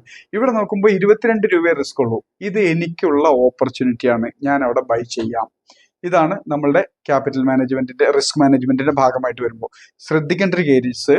502 ഞാൻ ബൈ വാങ്ങിയ ഞാൻ ഇത് 480 താഴെ വന്നാൽ എക്സിറ്റ് ചെയ്താൽ മതി എന്ന എന്റെ സിസ്റ്റം ഫോളോ ചെയ്യാൻ നിർബന്ധിതനാണ്. പിന്നീട് ഇത് തീരുമാനിച്ച ഞാൻ പിന്നെ 502 നിന്നും 500 വരുമ്പോഴും 495 വരുമ്പോഴും 490 വരുമ്പോഴും 485 വരുമ്പോഴും ഞാൻ ഭയപ്പെടേണ്ട കാര്യമില്ല. കാരണം ആൾറെഡി ഞാൻ സെറ്റ് ചെയ്ത് വെച്ചിരിക്കുന്ന എൻ്റെ സിസ്റ്റമാണ് ഞാൻ അവിടെ ഇംപ്ലിമെന്റ് ചെയ്യുന്നത്. അവിടെ ഞാൻ ആശങ്കപ്പെടേണ്ടതില്ല. 480 എന്ന എൻ്റെ സ്റ്റോപ്പ് ലോസ് പ്രൈസിന്റെ താഴെ വന്നാൽ ഞാൻ എക്സിറ്റ് ചെയ്യുക എന്നുള്ളത് എൻ്റെ സിസ്റ്റം. കാരണം അതിനപ്പുറത്തേക്ക് വലിയൊരു ലോസ് എനിക്ക് താല്പര്യമില്ല എന്നുള്ളത് കൊണ്ട് തന്നെ, അല്ലെങ്കിൽ എനിക്ക് പറ്റില്ല എന്നുള്ളത് കൊണ്ട് തന്നെ അതിന്റെ താഴെ വന്നാൽ എക്സിറ്റ് ചെയ്യുക. ഈ എൻട്രി പോയിന്റിൽ നിന്നും നമ്മൾ കാൽക്കുലേറ്റഡ് റിസ്ക് എടുത്തിരിക്കുന്ന ഈ നമ്മുടെ റിസ്ക് മാനേജ്മെന്റ് അനുസരിച്ചുള്ള നമ്മുടെ റിസ്കിന്റെ താഴെ, സ്റ്റോപ്പ് ലോസിന്റെ താഴെ വരുന്നത് വരെ നമ്മൾ ഒരു ആശങ്കയും വേണ്ട. നമ്മൾ പലപ്പോഴും ലൈവ് സെഷനിൽ പോലും കാണുന്നതാണ്. ഇതിന്റെ താഴെ സപ്പോർട്ട് എന്ന് പറയുമ്പോൾ നമുക്ക് എൻട്രി എടുത്ത ഒരു ചെറിയൊരു മൂവ്മെന്റ് തിരിച്ചു വരുമ്പോഴേക്കും നമുക്ക് പലപ്പോഴും ആശങ്കയാണ്. അപ്പോൾ ഈ ആശങ്ക വരാനുള്ള പ്രധാന കാരണം ക്യാപിറ്റൽ മാനേജ്മെന്റ് അനുസരിച്ച് നമ്മുടെ ക്യാപിറ്റലിനെ ഡിവൈഡ് ചെയ്തിട്ടില്ല എന്നുള്ളതാണ്. 25% മാക്സിമം യൂസ് ചെയ്യാവൂ, അതിനെ 4 മുതൽ 12 വരെയായിട്ട് ഡിവൈഡ് ചെയ്യണം, അതിലൊരു പോർഷൻ ഉപയോഗിച്ചിട്ട് എൻട്രി എടുക്കാവുന്നുള്ള ആ ഒരു സിസ്റ്റം ഫോളോ ചെയ്യാത്തത് കൊണ്ടാണ്. ആ സിസ്റ്റം ഫോളോ ചെയ്തിട്ടുണ്ടെങ്കിൽ നമുക്കറിയാം ഇത്ര പെർസെൻറ്റേജ് ഇതിന് ലോസ് വരാൻ ചാൻസ് ഉള്ളൂ. ആ ലോസ് നമുക്ക് അംഗീകരിക്കാൻ നമ്മൾ ആൾറെഡി വെൽ പ്രിപ്പയർഡ് ആണ്. അതുകൊണ്ട് തന്നെ നമുക്ക് അതൊന്ന് താഴേക്ക് വരുമ്പോഴേക്കും നമുക്ക് ആശങ്ക വരില്ല. ഈ ആശങ്കയുടെ ഒക്കെ കാരണം ഈ ക്യാപിറ്റൽ ആൻഡ് റിസ്ക് മാനേജ്മെന്റിന്റെ സിസ്റ്റമാറ്റിക് ആയിട്ടുള്ള ആ ഒരു അഭാവം തന്നെയാണ് നമുക്ക് കാണിക്കുന്നത്. ഇനി ഇതേ സാഹചര്യം 502 ഇത് ബൈ എടുക്കുന്നു, 502 ബൈ എടുക്കുന്നു. പക്ഷെ ഇതിന്റെ സ്റ്റോപ്പ് ലോസ് എന്നുള്ളത് 440 ആണെന്നിരിക്കട്ടെ. സ്റ്റോപ്പ് ലോസ്, അതായത് സപ്പോർട്ടിന്റെ ലോ എന്ന് പറയുന്നത് 440 ആണെന്നിരിക്കട്ടെ. അപ്പൊ ഇവിടെ നമുക്ക് അറിയാൻ പറ്റും 62 രൂപയാണ് ഇതിന്റെ റിസ്ക് എന്നുള്ളത്. 62 രൂപ റിസ്ക്. അതുകൊണ്ട് തന്നെ ഞാൻ റിസ്ക് എടുക്കാൻ തീരുമാനിച്ചിരിക്കുന്ന 10% അഥവാ 50 രൂപ മാത്രമാണ്. പക്ഷെ ഈ മാർക്കറ്റ് റിവേഴ്സ് ആയി സപ്പോർട്ടിന്റെ ലോ ബ്രേക്ക് ചെയ്യണമെങ്കിൽ 62 രൂപ ബ്രേക്ക് താഴേക്ക് വന്നെങ്കിൽ മാത്രമേ സാധിക്കൂ. അപ്പോൾ ഞാൻ എൻ്റെ സിസ്റ്റം അനുസരിച്ചുള്ള റിസ്ക് മാനേജ്മെന്റിനെ വയലേറ്റ് ചെയ്യലാണ് ആ എൻട്രി എടുക്കുന്നതിലൂടെ സംഭവിക്കുന്നത്. ഒരിക്കലും ചെയ്യരുത്. അത് എൻ്റെ ഓപ്പർച്യൂണിറ്റി അല്ല. മാർക്കറ്റിനെ സംബന്ധിച്ചുള്ള മാർക്കറ്റ് ഓരോ നിമിഷവും മൂവ് ചെയ്തുകൊണ്ടേയിരിക്കും. പക്ഷെ അതെല്ലാം എനിക്ക് കയറി പിടിക്കണമെന്ന് ഒരിക്കലും നമ്മൾ പ്രതീക്ഷിക്കരുത്. എൻ്റെ റിസ്ക് എടുക്കാനുള്ള കപ്പാസിറ്റി അനുസരിച്ചുള്ള ട്രേഡുകളെ ഞാൻ എടുക്കാവൂ. എൻ്റെ ക്യാപിറ്റൽ മാനേജ്മെന്റ് അനുസരിച്ചുള്ള ക്വാണ്ടിറ്റിയെ ഞാൻ വാങ്ങാവൂ. ഇത് രണ്ടും കൃത്യമായിട്ട് ഫോളോ ചെയ്ത് കഴിഞ്ഞിട്ടുണ്ടെങ്കിൽ അതിൽ വരുന്ന റിസ്ക് ആൾറെഡി നമ്മൾ വെൽ പ്രിപ്പയർഡ് ആണ്, കാൽക്കുലേറ്റഡ് ആണ്. അതുകൊണ്ട് തന്നെ നമ്മളെ ഭയപ്പെടുത്തുന്ന ഒന്നായിരിക്കില്ല. അപ്പോൾ ക്യാപിറ്റൽ ആൻഡ് റിസ്ക് മാനേജ്മെന്റിൽ ഈ ഇൻട്രാഡേ ട്രേഡ് എടുക്കുമ്പോൾ നമ്മൾ നേരത്തെ പറഞ്ഞ പോലെ തന്നെ നമ്മൾ ടോട്ടൽ ക്യാപിറ്റലിനെ 25% ഇൻട്രാഡേക്ക് അതിനെ ഡിവൈഡ് ചെയ്യുന്നു. അതിലൊരു പോർഷൻ ഉപയോഗിച്ചിട്ടായിരിക്കണം ട്രേഡ് എടുക്കേണ്ടത്. ആ പോർഷൻ എത്രയാണ് നമ്മുടെ അതിന്റെ റിസ്ക് എടുക്കാൻ നമ്മൾ തീരുമാനിച്ചിരിക്കുന്നത് എന്നുള്ള നമ്മുടെ ഡിസിഷൻ പ്രകാരം ഒരു നേരത്തെ പറഞ്ഞ പോലെ തന്നെ ഒരു 10% ഞാൻ റിസ്ക് എടുക്കുന്നെങ്കിൽ ആ എൻട്രി പോയിന്റിൽ നിന്ന് സ്റ്റോപ്പ് ലോസിലേക്കുള്ള ദൂരം ഈ 10% കൂടുതലാണെങ്കിൽ ഒരിക്കലും ഞാൻ ട്രേഡ് എടുക്കരുത്. അതിൽ കുറവാണെങ്കിൽ മാത്രമേ അത് എൻട്രി ഓപ്പർച്യൂണിറ്റി ആവുന്നുള്ളൂ. നേരത്തെ പറഞ്ഞ കാൽക്കുലേഷൻ വെച്ച് നമുക്ക് നോക്കുകയാണെങ്കിൽ 2.5 ലക്ഷമാണ് ഇൻട്രാഡേ ക്യാപിറ്റൽ വരുന്നത്. ഒരു 50,000 രൂപയാണ് ഒരു ട്രേഡിന് ഞാൻ ക്യാപിറ്റൽ യൂസ് ചെയ്യുന്നത്. ഒരു ട്രേഡിന് ഞാൻ മാക്സിമം റിസ്ക് എടുക്കുന്നത് അതിന്റെ 10% 5,000 രൂപ മാത്രമാണ്. ഒന്ന് ചിന്തിച്ചു നോക്കുക. 2.5 ലക്ഷം രൂപ ക്യാപിറ്റലിൽ എൻ്റെ ഒരു ട്രേഡ് ലോസ് വന്നിട്ടുണ്ടെങ്കിൽ പരമാവധി എനിക്ക് 5,000 രൂപ, പരമാവധി എനിക്ക് 5,000 രൂപ ലോസ് വരുള്ളൂ. നേരത്തെ പറഞ്ഞ പോലെ ചിന്തിക്കുക, 502ന്റെ മുകളിൽ എൻട്രിയും 480 സ്റ്റോപ്പ് ലോസും ആണെങ്കിൽ ഇത് വെറും 10% പോലും വരുന്നില്ല. ഇതൊരു ഏകദേശം 22 രൂപ മാത്രമേ റിസ്ക് ഇടുന്നുള്ളൂ. അപ്പോൾ ഈ ഒരു 5% റിസ്ക് മാത്രമേ ഇതിനകത്തുള്ളൂ. അപ്പോൾ എല്ലാ ട്രേഡുകളും 10% റിസ്ക് വന്നോളണം എന്ന് നിർബന്ധമില്ലല്ലോ. 5% അതിൽ താഴെയോ 10% താഴെയൊക്കെ റിസ്ക് വരുന്ന ട്രേഡുകൾ ഉണ്ടാവും. അപ്പൊ മാക്സിമം 10% ആണ് റിസ്ക് വരുന്നതെങ്കിൽ ഒരു ട്രേഡിൽ എനിക്ക് 5,000 രൂപയായിരിക്കും മാക്സിമം ലോസ് വരിക. ഒന്ന് ചിന്തിച്ചു നോക്കിയേ, എന്റെ ഇൻട്രാഡേ ക്യാപിറ്റൽ 2.5 ലക്ഷം രൂപയാണ്. അതിലൊരു ട്രേഡ് ലോസ് ആയ 5,000 രൂപ എനിക്ക് ലോസ് ആവുക. ഈ 2.5 ലക്ഷം രൂപ ക്യാപിറ്റൽ വൈപ്പ് ഔട്ട് ആക്കണമെങ്കിൽ, നഷ്ടപ്പെടുത്തണമെങ്കിൽ ഞാൻ എത്ര ട്രേഡ് ലോസ് വരുത്തണം എന്ന് ചിന്തിച്ചു നോക്കുക. 2.5 ലക്ഷം ഡിവൈഡ് ബൈ 5,000, ആരെങ്കിലും ഒന്ന് കണക്കൂട്ടി പറഞ്ഞേ എത്ര ഉണ്ടെന്ന്. 2.5 ലക്ഷം ഡിവൈഡ് ബൈ 5,000 എത്രയുണ്ടെന്ന് കണക്കൂട്ടി ജസ്റ്റ് ആരെങ്കിലും ഒന്ന് പറഞ്ഞേ. കാൽക്കുലേറ്റർ ഉണ്ടോ ആരെങ്കിലും മുമ്പില്?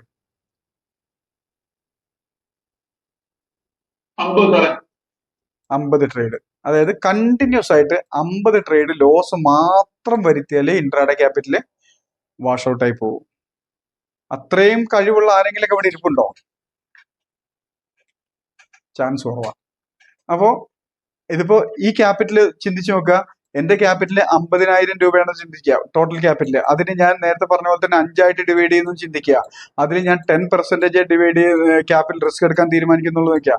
അപ്പോഴും സെയിം ആണ്. 50 ട്രേഡ് കണ്ടിന്യൂസ് ആയിട്ട് ലോസ് വരുത്തെങ്കിൽ മാത്രമേ എന്റെ ക്യാപിറ്റൽ വാഷ് ഔട്ട് ആയി പോവുകയുള്ളൂ. അപ്പോൾ ക്യാപിറ്റൽ മാനേജ്മെന്റിന്റെയും റിസ്ക് മാനേജ്മെന്റിന്റെയും പവർ അതാണ്. എന്തുമാത്രം കഷ്ടപ്പെട്ടാലും, പണ്ടാരാണ്ടൊക്കെ പറഞ്ഞിട്ടുണ്ട്, ബിൽഗേറ്റ്സിന്റെ സമ്പത്ത് മുഴുവൻ തീരണമെങ്കിൽ, അല്ലെങ്കിൽ മുഴുവൻ അദ്ദേഹം തീർന്ന് ഒന്നുമില്ലാത്ത അവസ്ഥയിലേക്ക് എത്തണമെങ്കിൽ എത്രയോ നൂറ്റാണ്ടുകൾ കഷ്ടപ്പെട്ടെങ്കിൽ മാത്രമേ അദ്ദേഹത്തിന്റെ സമ്പത്ത് സീറോ എന്ന് പറഞ്ഞ പോലെ തന്നെ ഇത് ഒരുപാട് പണിയെടുത്തെങ്കിൽ മാത്രമാണ്. ക്യാപിറ്റൽ ആൻഡ് റിസ്ക് മാനേജ്മെന്റ് കൃത്യമായിട്ട് ഡിസൈൻ ചെയ്ത് ഫോളോ ചെയ്യുന്ന ഒരാളെ സംബന്ധിച്ചോളം ഒരുപാട് പണിയെടുത്തെങ്കിൽ മാത്രമേ ക്യാപിറ്റൽ വാഷ് ഔട്ട് ആയി പോകാനുള്ള സാധ്യതയുള്ളൂ. അതുപോലെ ഇൻട്രാഡേ കഴിഞ്ഞ പിന്നെ നമ്മൾ അടുത്ത് നോക്കാനുള്ള swing trading and short time trading. ഇത് നേരത്തെ പറഞ്ഞ പ്രൊഫഷണൽസിന് വേണ്ടിയിട്ടാണ്, മാർക്കറ്റിനെ ഒരു പ്രധാന വരുമാന മാർഗമായി കണക്കാക്കുന്ന ആളുകളെ സംബന്ധിച്ചിടത്തോളമാണ് ഇത്. വെൽത്ത് ബിൽഡേഴ്സിന് വേണ്ടി, സമ്പത്ത് ഉണ്ടാക്കാൻ വരുന്നവർക്കോ എക്സ്ട്രാ ഇൻകത്തിന് വേണ്ടി വരുന്നവർക്കോ അല്ല ഇപ്പൊ ഡിസ്കസ് ചെയ്യുന്നത്. പ്രൊഫഷണൽസിന് വേണ്ടിയിട്ടാണ്. നേരത്തെ പറഞ്ഞ പോലെ തുടക്കകാലത്ത് എക്സ്പെർട്ട് ലെവൽ എന്ന ആ ഒരു റേഞ്ചിലേക്ക് എത്തുന്നത് വരെ ചെറിയ ക്യാപിറ്റൽ ഉപയോഗിക്കാവൂ എന്ന് പറഞ്ഞ പോലെ തന്നെ ഇവിടെ swing trading and short time ട്രേഡിംഗിലേക്ക് നമ്മൾ വരുമ്പോൾ 40% തുടക്ക സമയത്ത്, നമ്മൾ ഇതിനകത്ത് തുടക്ക സമയം എന്ന് പറഞ്ഞിട്ടുണ്ടെങ്കിൽ ഇതൊരു കരിയറാക്കി മാറ്റുന്ന കാലഘട്ടത്തിൽ 40% ഇൻട്രാഡേക്ക് സ്വിംഗ് ട്രേഡിംഗ് അഥവാ ഷോർട്ട് ടൈം ട്രേഡിങ്ങിനായിട്ട് യൂസ് ചെയ്യുക. അവിടെ നേരത്തെ പറഞ്ഞ അതേപോലെ തന്നെ നമ്മൾ റിസ്ക് അതിനെ മിനിമം 4 ആയിട്ട് അല്ലെങ്കിൽ 8 ആയിട്ട് ഡിവൈഡ് ചെയ്യുക. മിനിമം 4 ആയിട്ട്, അതായത് 40% ക്യാപിറ്റലിനെ മിനിമം 4 ആയിട്ട് അല്ലെങ്കിൽ 8 ആയിട്ട് ഡിവൈഡ് ചെയ്യുക. ഇതനുസരിച്ച് നമ്മൾ റിസ്ക് മാനേജ്മെന്റ് ഡിസിഷൻ എടുക്കുക. അതായത് ഇപ്പൊ നേരത്തെ പറഞ്ഞ പോലെ തന്നെ 10 ലക്ഷം രൂപ ടോട്ടൽ ക്യാപിറ്റൽ, അതിൽ 2.5 ലക്ഷം രൂപ ഇവിടെ പോയി കഴിഞ്ഞു. ബാക്കി 4 ലക്ഷം രൂപയാണ് ഞാൻ swing trading and short time ട്രേഡിങ്ങിനായിട്ട് use ചെയ്യേണ്ടത്. അപ്പൊ അതിനെ ഞാനൊരു 6 ആയിട്ട് ഡിവൈഡ് ചെയ്ത് വെക്കാം. 6 ആയിട്ട് ഡിവൈഡ് ചെയ്യുമ്പോൾ ഏകദേശം 75,000 രൂപ, ഏകദേശം കണക്ക് തെറ്റായിരിക്കാം, ഏകദേശം 75,000 രൂപയാണ് 6 ആയിട്ട് ഡിവൈഡ് ചെയ്താൽ ഒരു പോർഷൻ ആയിട്ട് വരാൻ പോകുന്നത്. അപ്പോൾ ഒരു സ്വിംഗ് ട്രേഡിംഗ് അഥവാ ഷോർട്ട് ടൈം ട്രേഡിങ്ങിന് ഞാൻ എൻട്രി എടുക്കുമ്പോൾ 6 ആയിട്ട് ഡിവൈഡ് ചെയ്യുമ്പോൾ ഇതിനായിട്ട് എൻട്രി എടുക്കുമ്പോൾ സ്വാഭാവികമായിട്ടും 75,000 രൂപയ്ക്ക് എത്ര ക്വാണ്ടിറ്റി കിട്ടുമോ അത്രയും നമുക്ക് വാങ്ങാം പാടുള്ളൂ. അതിനപ്പുറത്തേക്ക് യൂസ് ചെയ്യരുത്.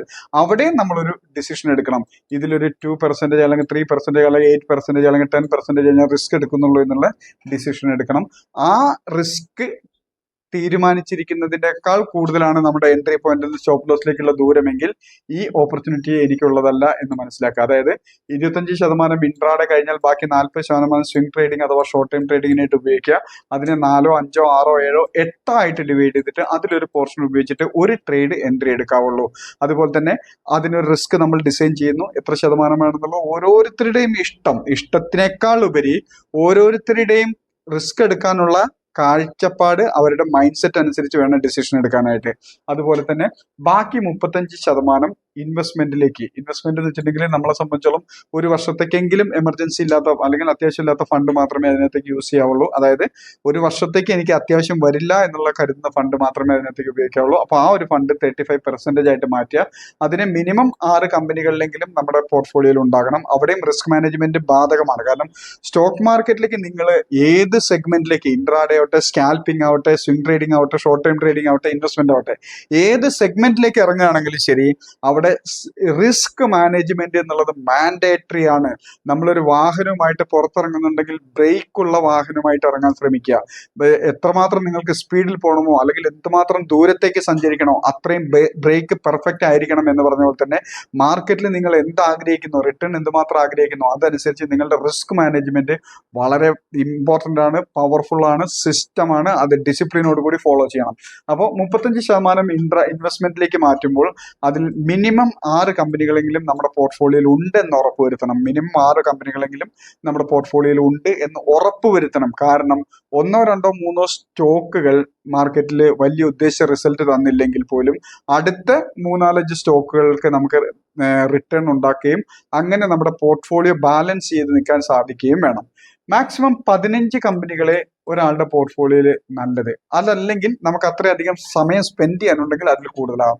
ശരാശരി 15 കമ്പനികളാണ് എപ്പോഴും നല്ലത്. ഈ 15 കമ്പനികൾ എന്തിനാണ് നിലനിർത്തുന്നത് വെച്ചിട്ടുണ്ടെങ്കിൽ ശരിക്കും പറഞ്ഞാൽ ഇൻവെസ്റ്റ്മെന്റ് ആണെങ്കിൽ പോലും ആഴ്ചയിൽ 2 ദിവസമെങ്കിലും, അതായത് 1 ഇടവിട്ട ദിവസങ്ങളിൽ, 5 വർക്കിംഗ് ഡേ ആണുള്ളത് നമുക്കറിയാം, 1 ഇടവിട്ട ദിവസങ്ങളെങ്കിലും ആഴ്ചയിൽ 2 പ്രാവശ്യമെങ്കിലും നമ്മുടെ കൈവശമുള്ള, നമ്മുടെ ഹോൾഡിങ്ങിലുള്ള സ്റ്റോക്കുകളെ നമ്മൾ ഡീറ്റെയിൽ ആയിട്ട് അനലൈസ് ചെയ്യണം. ഈ സ്റ്റോക്ക് ഞാൻ വാങ്ങിയത് റൈറ്റ് സ്ഥലത്താണോ, അതിന്റെ സപ്പോർട്ടിലേക്ക് ദൂരം എത്രയുണ്ട്, അത് സപ്പോർട്ട് ബ്രേക്ക് ചെയ്ത് എക്സിറ്റ് ചെയ്യാറായോ, അടുത്ത റെസിസ്റ്റൻസ് ബ്രേക്ക് ചെയ്ത് മാർക്കറ്റ് വീണ്ടും മുകളിലേക്ക് പോകണോ, അപ്പൊ ഞാൻ കുറച്ച് ക്വാണ്ടിറ്റിയും കൂടെ ആഡ് ചെയ്യണോ, ഇങ്ങനെയുള്ള കാര്യങ്ങൾ ഡീറ്റെയിൽ ആയിട്ട് ഓരോ സ്റ്റോക്കിനെയും എടുത്ത് പരിശോധിക്കണം. ഇത് 1 ഇടവിട്ട ദിവസങ്ങളിൽ, ഇപ്പൊ തിങ്കളാഴ്ച നമുക്ക് പറ്റിയില്ലെങ്കിൽ ചൊവ്വാഴ്ച നോക്കണം, ചൊവ്വാഴ്ച പറ്റിയില്ലെങ്കിൽ ബുധനാഴ്ച, അങ്ങനെ ആഴ്ചയിൽ 2 പ്രാവശ്യമെങ്കിലും മിനിമം നമ്മുടെ പോർട്ട്ഫോളിയോയിലുള്ള എല്ലാ സ്റ്റോക്കുകളെയും ഡീറ്റെയിൽ ആയിട്ട് അനലൈസ് ചെയ്ത് നോക്കണം.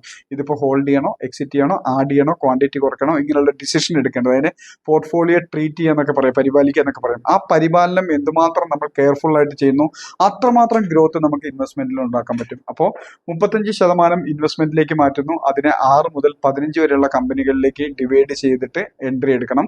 റിസ്ക് മാനേജ്മെന്റ് നേരത്തെ പറഞ്ഞതുപോലെ തന്നെ കൃത്യമായിട്ട് ഫോളോ ചെയ്യണം. അതിലൊരു മടിയും അതല്ലെങ്കിൽ അതിലൊരു നാണക്കേടും വിചാരിക്കേണ്ട. നമുക്ക് കൃത്യമായിട്ട് ആ റിസ്ക് മാനേജ്മെന്റ് ഫോളോ ചെയ്താലേ നിലനിൽപ്പുണ്ടാവുള്ളൂ.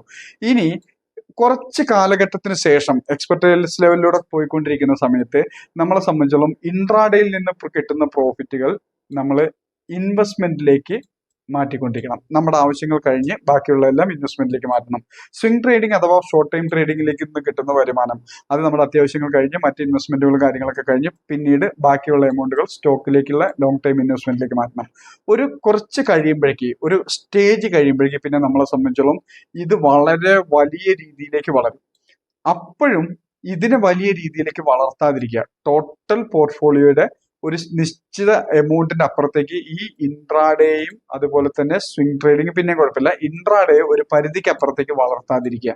കാരണം നമ്മളെ സംബന്ധിച്ചോളം ഇൻട്രാഡേ ഒരു പരിധിക്ക് അപ്പുറത്തേക്ക് വളരുമ്പോൾ ഈ സാധനത്തിന് വരാനുള്ള റിസ്കിന്റെ സാധ്യതയും കൂടും. റിസ്കിന്റെ സാധ്യത കൂടുമ്പോൾ സ്വിംഗ് ട്രേഡിങ്ങിലൂടെയും ഇൻവെസ്റ്റ്മെന്റിലൂടെയും കിട്ടുന്ന പ്രോഫിറ്റിനെ നമുക്കൊരു വലിയ രീതിയിലേക്ക് നമുക്ക് എൻജോയ് ചെയ്യാൻ പറ്റാതെ വരും. കാരണം ഇവിടെയുള്ള റിസ്ക്കും ടെൻഷനും നമുക്ക് ഇവിടെയുള്ള ഗ്രോത്തിനെ എൻജോയ് ചെയ്യാൻ പറ്റാതെ വരുന്നതുകൊണ്ട് ഒരു പരിധിക്കപ്പുറം ഇൻട്രാഡേ എന്ന് പറയുന്ന സെഗ്മെന്റിലേക്ക് ക്യാപിറ്റലിനെ വളർത്തരുത്. അത് സ്വിംഗ് ട്രേഡിങ്ങിലേക്കും അവിടുന്നേക്കാൾ ഉപരി ഇൻവെസ്റ്റ്മെന്റിലേക്കും വളർത്തിക്കൊണ്ടുവരിക. നമുക്കറിയാം ചില സ്റ്റോക്കുകളൊക്കെ ഈ ഷോർട്ട് ടൈം ട്രേഡിലേക്ക് പോകുമ്പോൾ പെട്ടെന്ന് ട്രെൻഡ് റിവേഴ്സ് ആയിട്ടുണ്ടാവും, പക്ഷേ അത് ലോങ് ടൈം ഇൻവെസ്റ്റ്മെന്റിൽ അപ്പോഴും ട്രെൻഡ് പോസിറ്റീവ് ആയിരിക്കും. അത് വീണ്ടും നമുക്ക് ഹോൾഡ് ചെയ്യാം. അപ്പോൾ ഏറ്റവും അധികം കുറച്ച് കഴിയുമ്പോഴേക്കും ഏറ്റവും അധികം നിങ്ങളുടെ ക്യാപിറ്റൽ വരേണ്ടത് ഇൻവെസ്റ്റ്മെന്റിലേക്കാണ്. അത് നമുക്ക് വലിയ ടെൻഷൻസ് ഇല്ലാതെ വലിയ അധ്വാനമില്ലാതെ നമ്മൾ ഒരിക്കൽ, അതായത് പാസീവ് ഇൻകം, എല്ലാ അർത്ഥത്തിലും ഒരു പാസീവ് ഇൻകം ആയിട്ട് ഈ ഇൻവെസ്റ്റ്മെന്റ് മാറും. നമുക്കറിയാം പാസീവ് ഇൻകം എന്ന് വെച്ചിട്ടുണ്ടെങ്കിൽ മുൻകാലങ്ങളിൽ നമ്മളുടെ പണവും സമയവും അധ്വാനവും സ്പെൻഡ് ചെയ്ത് പിന്നീട് കാര്യമായിട്ട് പണവും സമയവും അധ്വാനവും സ്പെൻഡ് ചെയ്തില്ലെങ്കിൽ പോലും നമുക്ക് റിട്ടേൺ തരുന്നതിനാണ് പാസീവ് ഇൻകം എന്ന് പറയുന്നത്. അതായത് എപ്പോഴോ ഒരു സമയങ്ങളിൽ, മുൻകാലങ്ങളിൽ നമ്മളുടെ സമയവും പണവും അധ്വാനവും നമ്മൾ അതിലേക്ക് ചെലവഴിക്കുന്നുണ്ടാവും. ആ ചെലവഴിച്ചതിന് ശേഷം പിന്നീടുള്ള കാലഘട്ടങ്ങളിൽ കാര്യമായിട്ടുള്ള സമയവും പണവും അധ്വാനവും ചെലവഴിക്കാതെ ആദ്യം ചെലവഴിച്ച അതിൽ നിന്നും റിട്ടേൺ കിട്ടുന്നതിനെയാണ് നമുക്ക് എപ്പോഴും പാസീവ് ഇൻകം എന്ന് പറയുന്നത്. അപ്പോൾ ഒരു പരിധി കഴിഞ്ഞാൽ പിന്നെ പാസീവ് ഇൻകം ആയിരിക്കണം നമ്മളുടെ ഏറ്റവും വലിയ വരുമാന മാർഗമായിട്ട് മാറേണ്ടത്. ആ ലെവലിലേക്ക് പ്രൊഫഷണൽസ് മാർക്കറ്റിനെ കൊണ്ടുവരാം. യെസ്,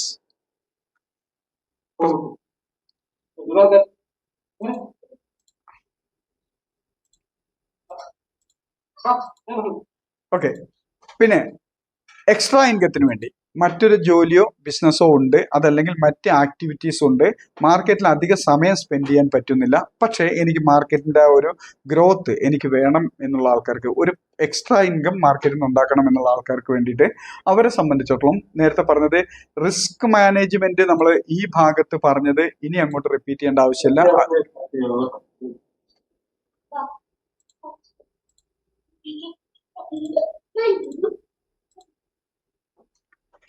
റിസ്ക് മാനേജ്മെന്റ് എന്നുള്ളത് ഇനി റിപ്പീറ്റ് ചെയ്യേണ്ട ആവശ്യം വരുന്നില്ല. അതിനെ സംബന്ധിച്ചിടത്തോളം ഇനി അങ്ങോട്ട് എല്ലാ സെഗ്മെന്റിലും ഇൻട്രാഡേ, സ്വിംഗ് ട്രേഡിംഗ്, ഇൻവെസ്റ്റ്മെന്റ് ഏത് സെഗ്മെന്റിലേക്ക് ഇറങ്ങുകയാണെങ്കിലും റിസ്ക് മാനേജ്മെന്റ് കൃത്യമായിട്ട് ഫോളോ ചെയ്യുക. നേരത്തെ പറഞ്ഞ പോലെ എത്ര ദൂരം എത്ര വേഗത്തിൽ സഞ്ചരിക്കുന്നു അത്രയും നല്ല പവർഫുൾ ആയിട്ടുള്ള ബ്രേക്ക് ആയിരിക്കണം എന്ന് പറഞ്ഞ പോലെ തന്നെ റിസ്ക് മാനേജ്മെന്റ് എന്തുമാത്രം ക്ലിയർ ആയിട്ട് നിങ്ങൾ ഫോളോ ചെയ്യുന്നു അതിനനുസരിച്ച് നമുക്കുള്ള സ്റ്റോക്ക് മാർക്കറ്റിൽ നിന്നും നല്ല റിട്ടേൺ ഉണ്ടാക്കാനും ലോസ് ലിമിറ്റ് ചെയ്യാനും നമുക്ക് ഈസി ആയിട്ട് സാധിക്കും. അപ്പോൾ ഈ എക്സ്ട്രാ ഇൻകത്തിന് വേണ്ടി മാർക്കറ്റിന് വരുന്നവരെ സംബന്ധിച്ചോളം 10% ഒരു കാരണവശാലും ഇൻട്രാഡേക്ക് വേണ്ടി യൂസ് ചെയ്യരുത്. 10%. നേരത്തെ പറഞ്ഞ പോലെ ഇൻട്രാഡേ എന്ന് പറയുമ്പോൾ തന്നെ നമ്മളുടെ ശ്രദ്ധ, അറ്റൻഷൻ, അതുപോലെ തന്നെ നമ്മുടെ ഫോക്കസ് അത്രയധികം വേണ്ട സെഗ്മെന്റ് ആണ് ഇൻട്രാഡേ.